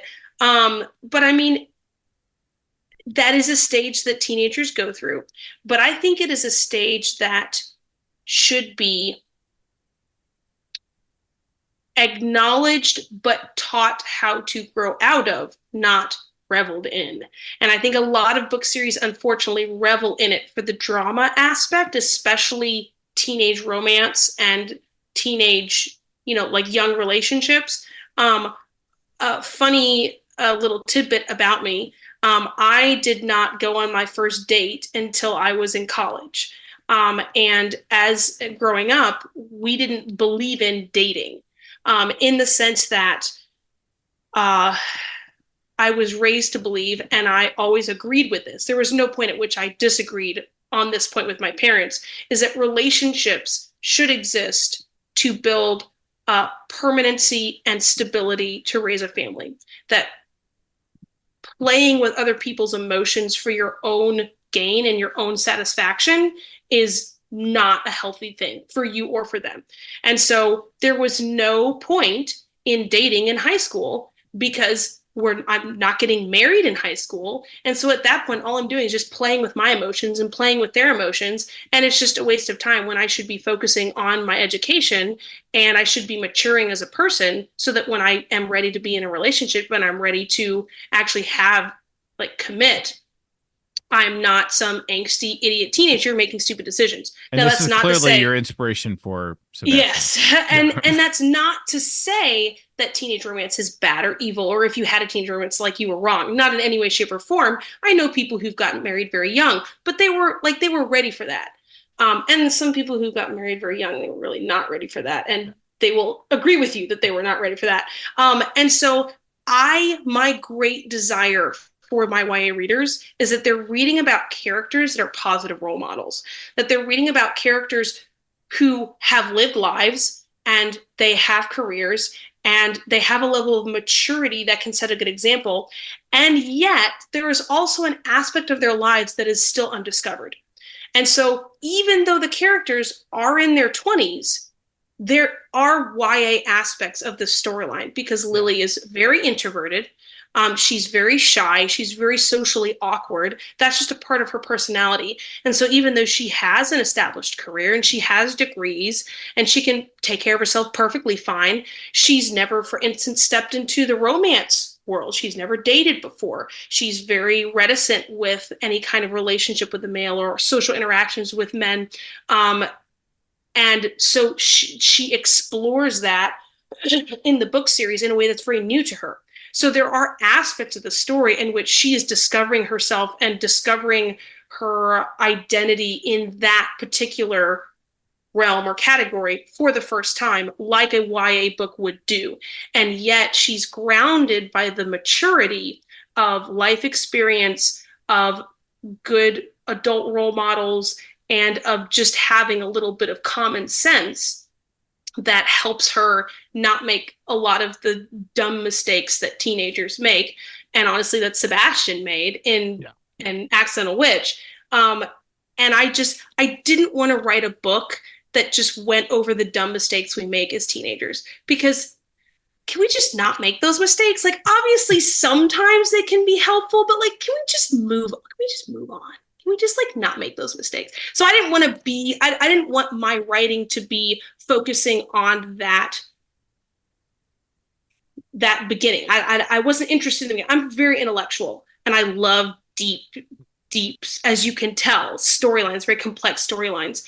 And I think it's a lot harder to do deep, complex storylines with teenagers who are just starting to figure stuff out. Yeah. You know, the human brain doesn't fully develop until 25. Yeah. Very well established in science. And teenagers, it doesn't matter how much you think you know. When you're a teenager, you're dumb. Like, I'm so, like, not like no, dumb, yeah. Not like unsmart, but like experientially and emotionally, you're just not mature yet. But, mostly because you've never had anyone depend on you. But every teenager would tell you, because everyone goes through it, that you're 17, 18, 19, you know everything. That is a universal trait of being a teenager. You're absolutely right. So I like what you say there about the idea of you still have your characters going through the same kinds of experiences that you might find in a YA novel, but maybe having that level of self-awareness because of having a few more years under their belt, where they can explore those ideas. Yeah. And so Sebastian does have some relationship experience. Yes. And is very suave and charm in the social aspect, but he's been an orphan since 16. And so his like YA aspect, or the thing that he's experiencing for the first time, is learning how to be part of a unit, learning how to be part of a family unit, learning how to both depend on people and be depended on by other people. And that is an extremely important aspect of growing up, is learning how to be dependable and learning how to depend on others. Learning how to discern who is trustworthy and who is not, and learning how to sacrifice yourself for other people, because no society can exist without self-sacrifice. That's the role of a parent, is to sacrifice for your children. And when parents refuse to sacrifice for their children, that's how we get generational abuse and trauma. Yeah. And so in different ways, like Lily and Sebastian, I structured their storyline and their journeys to be very complementary. Sebastian is very strong in ways that Lily's very weak, and Lily is very strong in ways that Sebastian's very weak. Lily has she doesn't really have a functional family in some ways, but she has a way more functional family. She has a family. She has a family. That's right. That's Sebastian has no family. Exactly. Yeah. So they're meant to be very complementary, and they're each meant to have their own journey of discovery that they go through, that does have a very YA feel about it without having to go through the stupid teenage mistakes. I think the most clever subversion is that we then introduce a younger teenage tag-along character, and as the reader, you're like, this guy. Like, that is, get it together. Like, even Sebastian's pulling you aside, giving you life advice, and it's you're really scraping the bottom of the barrel, and he's like a normal teenager. Like, there's nothing wrong with him. Hearing your opinion on teenage characters, I guess maybe Mike and I thought the same thing in terms of who that character is. And when that character is introduced, maybe it's because of my age as a reader now, all I want to do is just smack that character. Just be like, just stop talking. Yeah. Just stop talking and listen to anybody. And just in case there are any teenagers watching this, guys, we love you. We really do. And being a teenager is so hard. It is so tough because you have adult expectations on you, and you still do not know shit. Yeah. Like, I hope that's a cleanish enough. Like, I mean, I don't know. In my book, it's pretty clean. But anyway, you don't know that much. I'm sorry if you think you do, but you just don't. And it's okay. Yeah. It's okay. We understand. Just, can you please just listen to your elders, please? Yeah. Just a little bit. I think it's funny that Mike thought of that. We thought the same thing as you were describing that. I was thinking that makes a whole lot of sense how that character is written and described. And so clearly my feelings as a reader toward when that character and you're not supposed to hate him. Well, no. You're just supposed to kind of roll your eyes. You're just like, you are too much as a stereotypical teenager, which means I just want to smack you in the back of the head. Yeah. Yep. And I think Sebastian does at some point.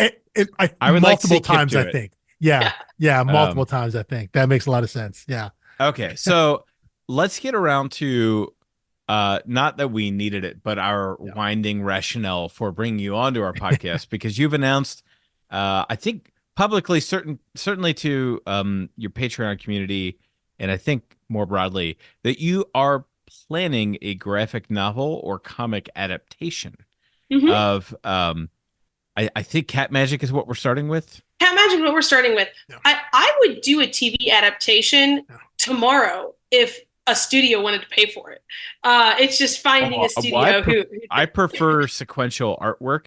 And as I was reading Cat Magic, by the time you get to him trapped in an office and going on the attack, I'm like, yep, I see it. I see each panel. I see how this works. It's great. And I think like one of like there have been a couple trends in comics that like really would work well. Like one of them is like an endless scrolling issue where like the infinite scroll, the infinite webtoon scroll, type, right? yeah. The webtoon thing, but like Nightwing did it recently, and there are things where it's just each page is just I could see a full issue where you just follow Sir Kipling, and or like another trend is to occasionally throw in a silent issue with no words, where you just walk around, watch him sniff things, watch him explore things. You can see him read things or something like that. You can there will be like a character talking and he's very clearly ignoring them, and it has a caption bubble and it's just dots. Blurred out. It's just blurred out in dots. And because there was a Hawkeye issue that was told from the perspective of the dog. And the dog only understood words related to dogs. So it was like food related words or needed to go to the bathroom. And I was like, there's so many things you could do with Cat Magic. But I'm curious, where the impulse came from. What's your exposure to experience with comics, graphic novels? Why the interest in adopting across mediums other than maybe just the creative challenge? And are there influences for you out there in this world? My goal as a business person is to reach the widest audience possible so that I can provide for my family. And so that's, a very practical inspiration. However, while I do not read a ton of comics, my husband reads more than I do. I do really enjoy, I should say, graphic novels. I've read very few actual comics, like single issue, yeah. Yes, Floppies, issue comics. I mostly have read graphic novels. In fact, I have a shelf. I see my shelves. There's like I have one section of this full of graphic novels that I've collected from various conventions I've been to. And I can't, I've read the Injustice storyline is probably one of my favorite, like traditional traditional comics superhero stuff. Yeah, I really like the Injustice storyline. I loved the Amazing Spider-Man comics when I was a teenager. So the Spider-Man, I think I've got the name right. The Amazing Spider-Man. It's the one where Gwen Gwen dies. Yeah. And there's, because Venom kills Gwen. I think it's called The Amazing Spider-Man, because there's been a lot of obviously different storylines for Spider-Man, but I very vividly remember like reading that one over and over again and waiting for the next one to come out when I was a teenager. And I also read plenty of Star Wars comic books when I was a teen, or Star Wars graphic novels, because technically they really were graphic novels. They weren't the traditional comics that's like the single issue that was more common. They're still being made now, but they're much more common in like the 60s, 70s, 80s, etc. And so one of the inspirations is I've always wanted to see, I am an artist. I did do professional art for a little while. I started an art business with me and my little sister for a year or two before I turned to publishing my books. It didn't really go anywhere because, one, art is really hard to make money with. And also, I'm not a terribly great artist. I'm okay. My sister is the one who has a degree in fine art. And so I was more selling her stuff than I was selling my stuff, which was the partnership. I was the entrepreneur. She was the legit artist. But then she went off to college and had to focus on her schooling and wasn't able to pursue that business with me. And so that's kind of when I turned to considering, hey, well, what if I publish books instead of publish art? And so I have a deep love of artwork and a deep love of seeing that visual. One reason I love graphic novels is because generally, more so than comics, graphic novels have some really beautiful artwork, like just the full page spreads of action scenes. And I just remember my imagination being taken on such amazing flights to fantasy for some of these like fantasy stories, these fantasy graphic novels, rather than superhero stuff, where it's just such powerful imagery and just like the really beautiful artwork. And I have always wanted that for my story series. And I specifically, as I mentioned, originally designed the series to be easily adaptable to TV, to screen. And I've always kept that in mind. I've kept in mind, what do my characters look like? You know, features that could make it easier for it to be adapted in a visual form. I was very cognizant of the disaster of adapting Aragon to film, and the whole like Saphira the dragon, and how like the speaking animal. And so I had that in mind when I designed Sir Kipling the Talking Cat. And was very specific in that he meows. He doesn't like move his mouth His like mouth he's saying isn't- his yeah. words. No, he meows like a normal cat. And through magic, Lily understands it to mean, Lily understands the intent. And then his whole, magical word collar and how that works, again, was designed specifically so that it could come to be in visual form and not be like this super awkward, weird CGI'd, like, blah, blah, blah, cat thing. So I've always had other formats in mind because I'm a visionary. I get it from my dad. It's definitely a gene that he passed on to me. I'm always thinking about the big picture and the repercussions down the road. And so, and my dad is an entrepreneur and has his own small business. And I've observed and learned a lot from him. So I'm all about planning stuff and planning for those different eventualities.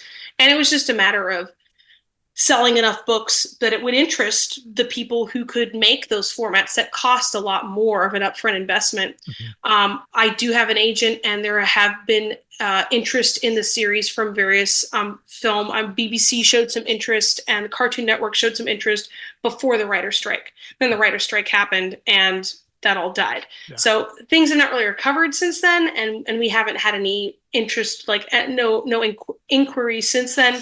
But I'm confident that eventually, the more books I sell and the more books that come out, I even not even that sad if I don't really get into that till the Lily Singer Adventures is finished, because it can be very difficult to adapt stuff when a series isn't completed.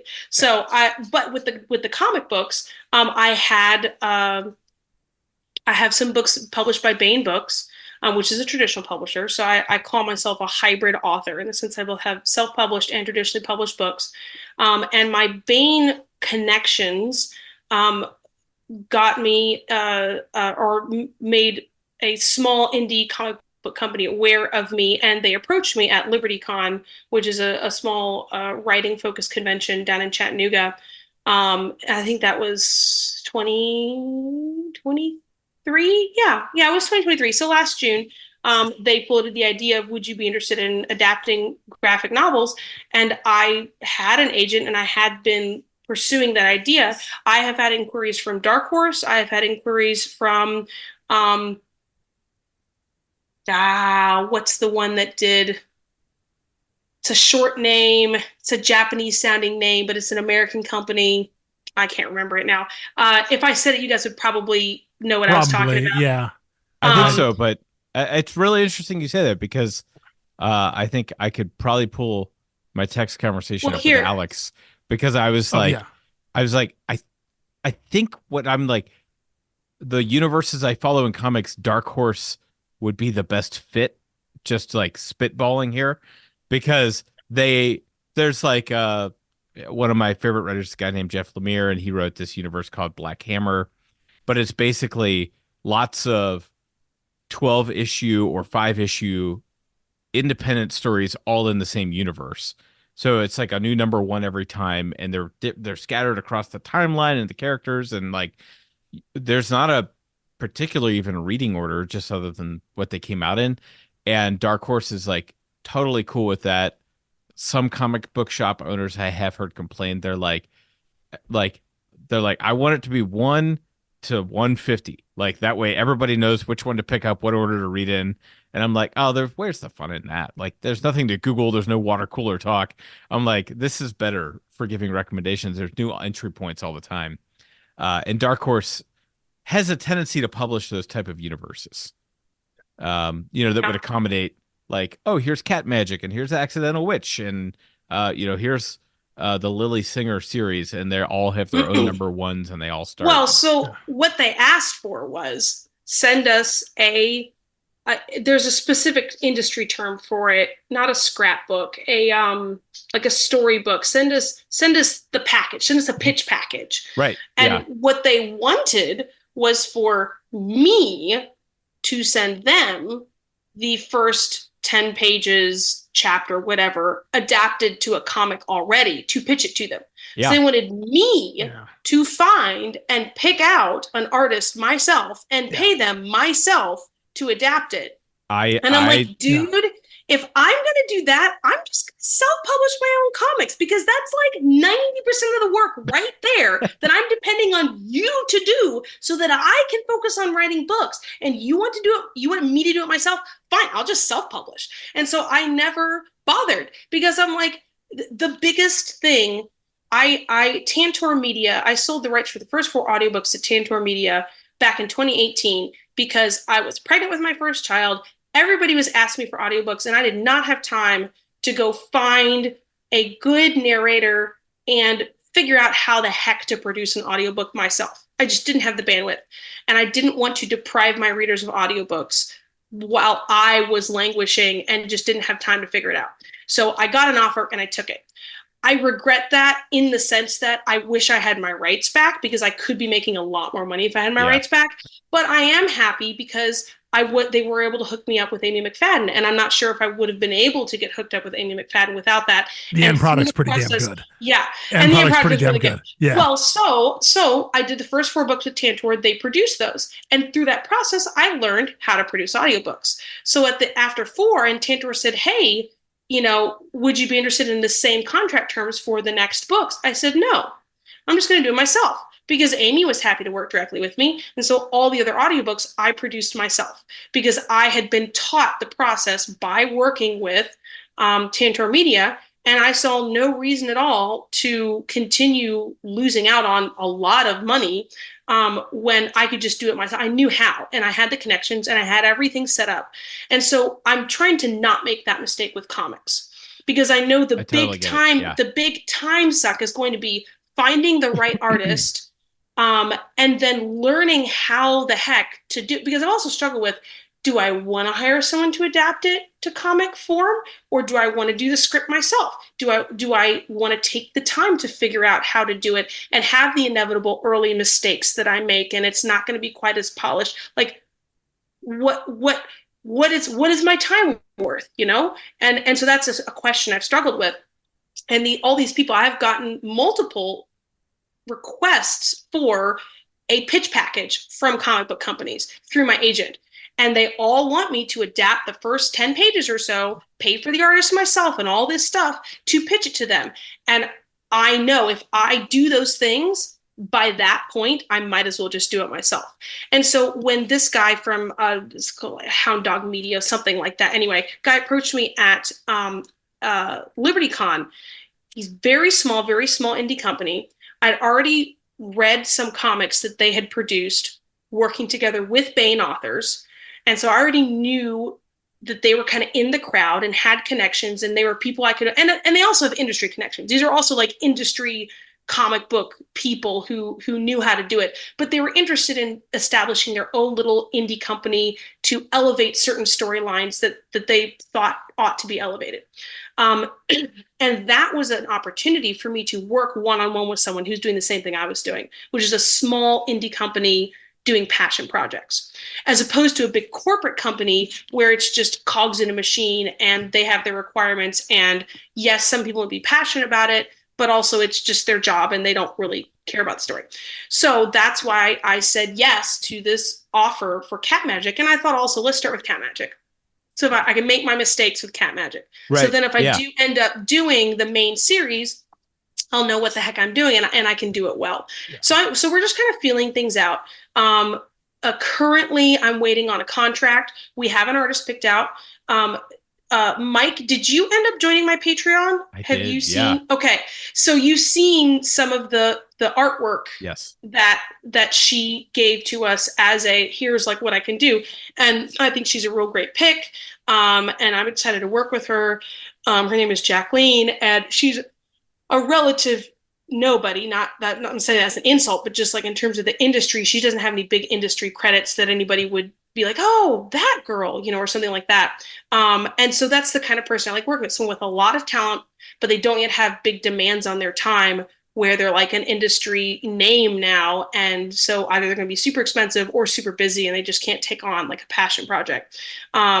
And so I'm just waiting for a contract right now. We've had several conversations. We've talked over what we want in a contract, and we're just waiting on his legal team to write something up, and then I'll have to go over it and we'll negotiate it and all that stuff. So it's going to be slow. It's going to be a slow process because it's certainly not my priority. It's not going to make either of us a whole lot of money. His goal is to just, to break even, pay for costs, and make enough so that people are paid for their time. A little proof of concept almost, right? Well, proof of concept. Which is why you start with one of the novellas, short novellas, see if you can get it done. Yeah.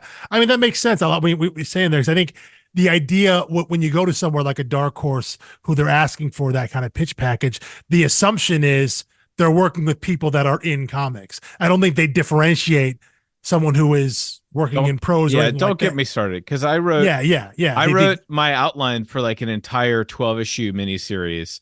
I wrote the script for the first one, and I had like, here are all the beats. Here's the 1-pager.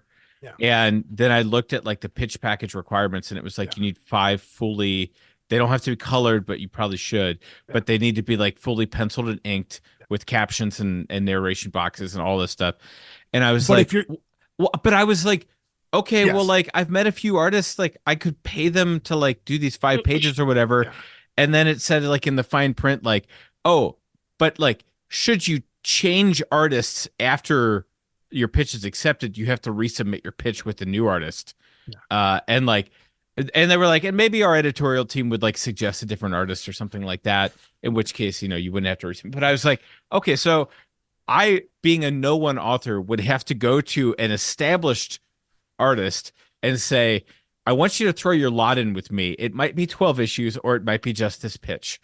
Where we both find out that I'm not talented. Yeah, so it's not the most conducive for, but if you are someone who is in the industry who has an idea, because hey, you know an artist you've been working with for 5 or 6 years, you get some project you want to work together, it's much easier if you're already in the industry to put that kind of package together versus, and so it makes sense to me if you're going to go that route.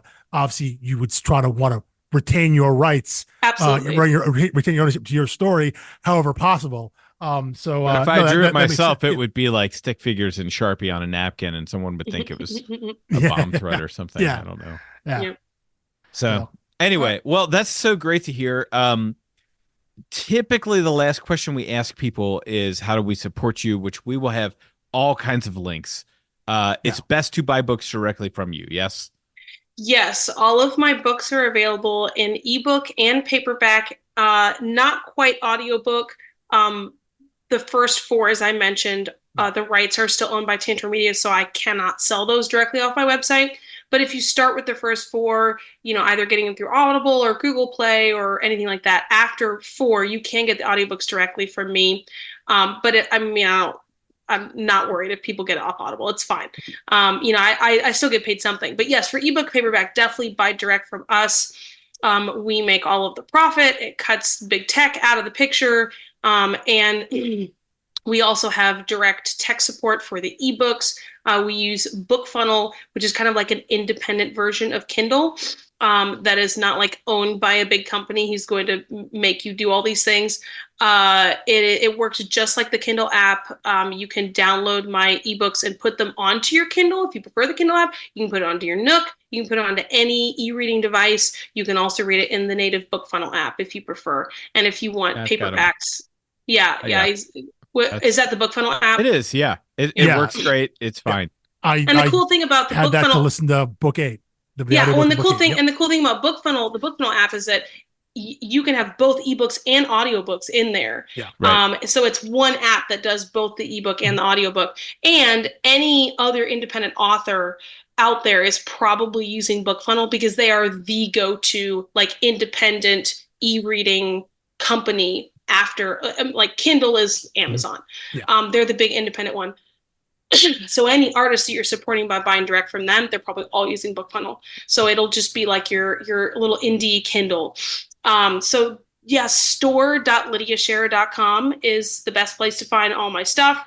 And you know, I'm, as was mentioned, I don't know, I did another interview earlier today, so excuse me if I'm getting this mixed up, but I love talking to my readers. So on my website, there's a contact page. I love chatting. If anybody wants to shoot me an email or join my Facebook group, I have a VIP reader group on Facebook. If you want to subscribe to my newsletter, you know, I send out lots of cute pictures of my cats and, you know, talk about what's coming up and everything. And discounts. Like, I mean, I got a Yes, steal and discounts on an audiobook for number 8 because I'm on your newsletter list.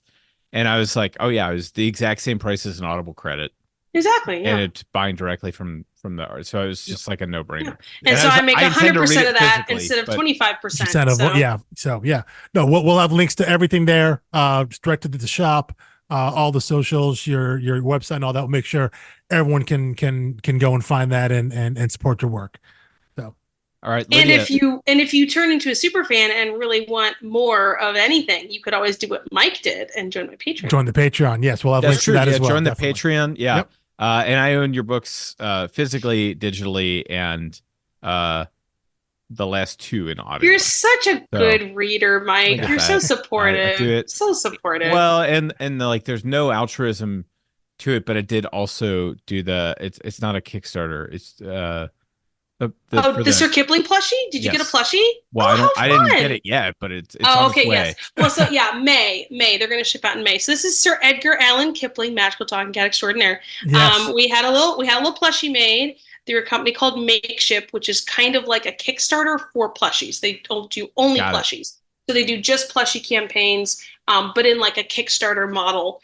And so we did that campaign in February, and we sold about 1,000 units. So yeah, I feel bad about this, but I will not be sharing him with my daughter, at least not yet. Well, my kids are always trying to steal this from me. I'm like, dude, this is the prototype. This is number 1. Like, you cannot hug this and drool all over it. Yeah. No, my daughter's almost 2. If they want one, they got to buy one. That's what it comes. They're very into like stuffies. And for Alex, who's all about the languages, you might notice his collar. Oh, does it have all the? It's got Dimmu runes on it. There we go. And it means something. And it's a cat that you could actually be around without dying, Alex, which is a plus. Well, that's true. Well, you never know. We used to record at my house. I'm highly allergic. I'm sorry to hear that. Cats and dogs in general. Most household animal pets. And when cats can tell. Cats are like, but you need this love anyway. It's like his throat is closing. Please stop. Yeah. So anyway, Lydia, thank you so much for taking the time.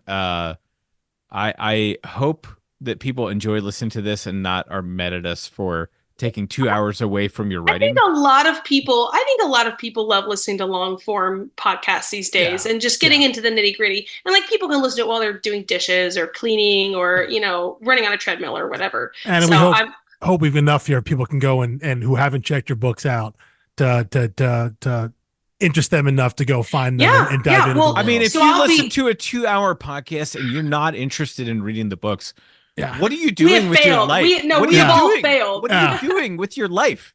Why would you listen to 2 hours of a pitch for something you have no interest in? I am curious. Is this being posted like on a regular schedule, or do you know when this is going up? Oh yeah, it'll be. We release every Thursday. We're booked out about 4 or 5 weeks right now. Okay, this. Yeah, well, like so depending on when it goes out, I do a newsletter mid each month. So it's around the 15th of each month. So whenever this goes out, I'll have a link to it in my next newsletter, which goes out to a lot of people. I could tell you a number. I don't know if you want me to tell you a number on the air, but it's all right. It goes out to a lot of people. By the time it goes out. So hopefully we'll get a lot of eyes on it. Well, and hopefully your readers are interested in this and not frustrated that we didn't get specific spoilers on it, because everyone's at different levels, so but yeah, it is as much as we love what happens in the specifics of the world that you've written there, I think for both Mike and I, like the inside baseball, like the mechanics of storytelling and all of that are things that we're drawn to, whether it's in prose or in sequential art storytelling, whatever it is. So getting into that nitty gritty of it is something that Mike and if anyone wants spoilers, go to my VIP reader group on Facebook, because there is a spoiler thread for the most recent book, and there are spoiler threads for other books too. They're kind of buried. You got to search to find them. Sure. And people can ask. I mean, I respond to every post on there. I moderate the group, so if you want to ask a spoilery question, I mean, I'm not promising to answer it with everything you want to know, but I'll answer it with something. You'll respond, right? So there you go. Yeah, that's good to know. Oh yeah, I'll respond. Yeah. I'll tease you with stuff. I mean, depending. Like, so for instance, in the book 8 spoiler post, like the spoiler thread, I asked some almost like book club type questions, like, what did you think of this? What are your predictions for this, et cetera, et cetera. So Alex, might that be some you might enjoy? I may have to jump in on that. Yeah. And Mike, once you read book 8, that might be something you enjoy. I don't have a ton of people posting on those sorts of posts, and I think one of the reasons is a large block of my readership are older people, like the 55 and up bracket, that are just not as tech savvy, and they're not on Facebook generally for those deep discussions. They're more on Facebook for the memes and to see pictures of their grandkids and stuff like that. And that's hopefully totally that's all fine. They're on Facebook for. Yeah. But I very much welcome deep discussion of stuff and like spoiler questions and everything. It's, as you can tell from our conversation the past 2 hours, it's my joy to discuss those things. People just have to ask the questions, and I'll start talking. So it's also a great place for cat pictures and cat memes. This Facebook group. So if you weren't already sold, then like that's half of the internet's purpose these days. Yeah. Is distributing and disseminating cat pictures. So anyway, Lydia, thank you so much for your time. Thank you for your work. Please take care of yourself and keep the books coming. I should probably go to bed once we get off this podcast. Yeah, maybe so. Thank you all for having me. As I have already said, I will reiterate, I love this. This is my passion, and I really appreciate being able to come on and speak on this long form, because it is something that's hard to condense into just an hour, like all the different things that you can discuss. And I think it's worthy to discuss them. I think stories are very worthy of being told, and I think it's important as human beings for us to read stories and for us to come to understand ourselves in the world through stories. And so I very much I'm very grateful that we met, and I appreciate you all having this discussion and taking the time. And I look forward to maybe another podcast in a year or two when we have more books out and you guys have read further and you're like, all right, Lydia, you got to tell us this. Got a little more of that. We could do like a spoiler. Maybe we do a spoiler podcast at some point.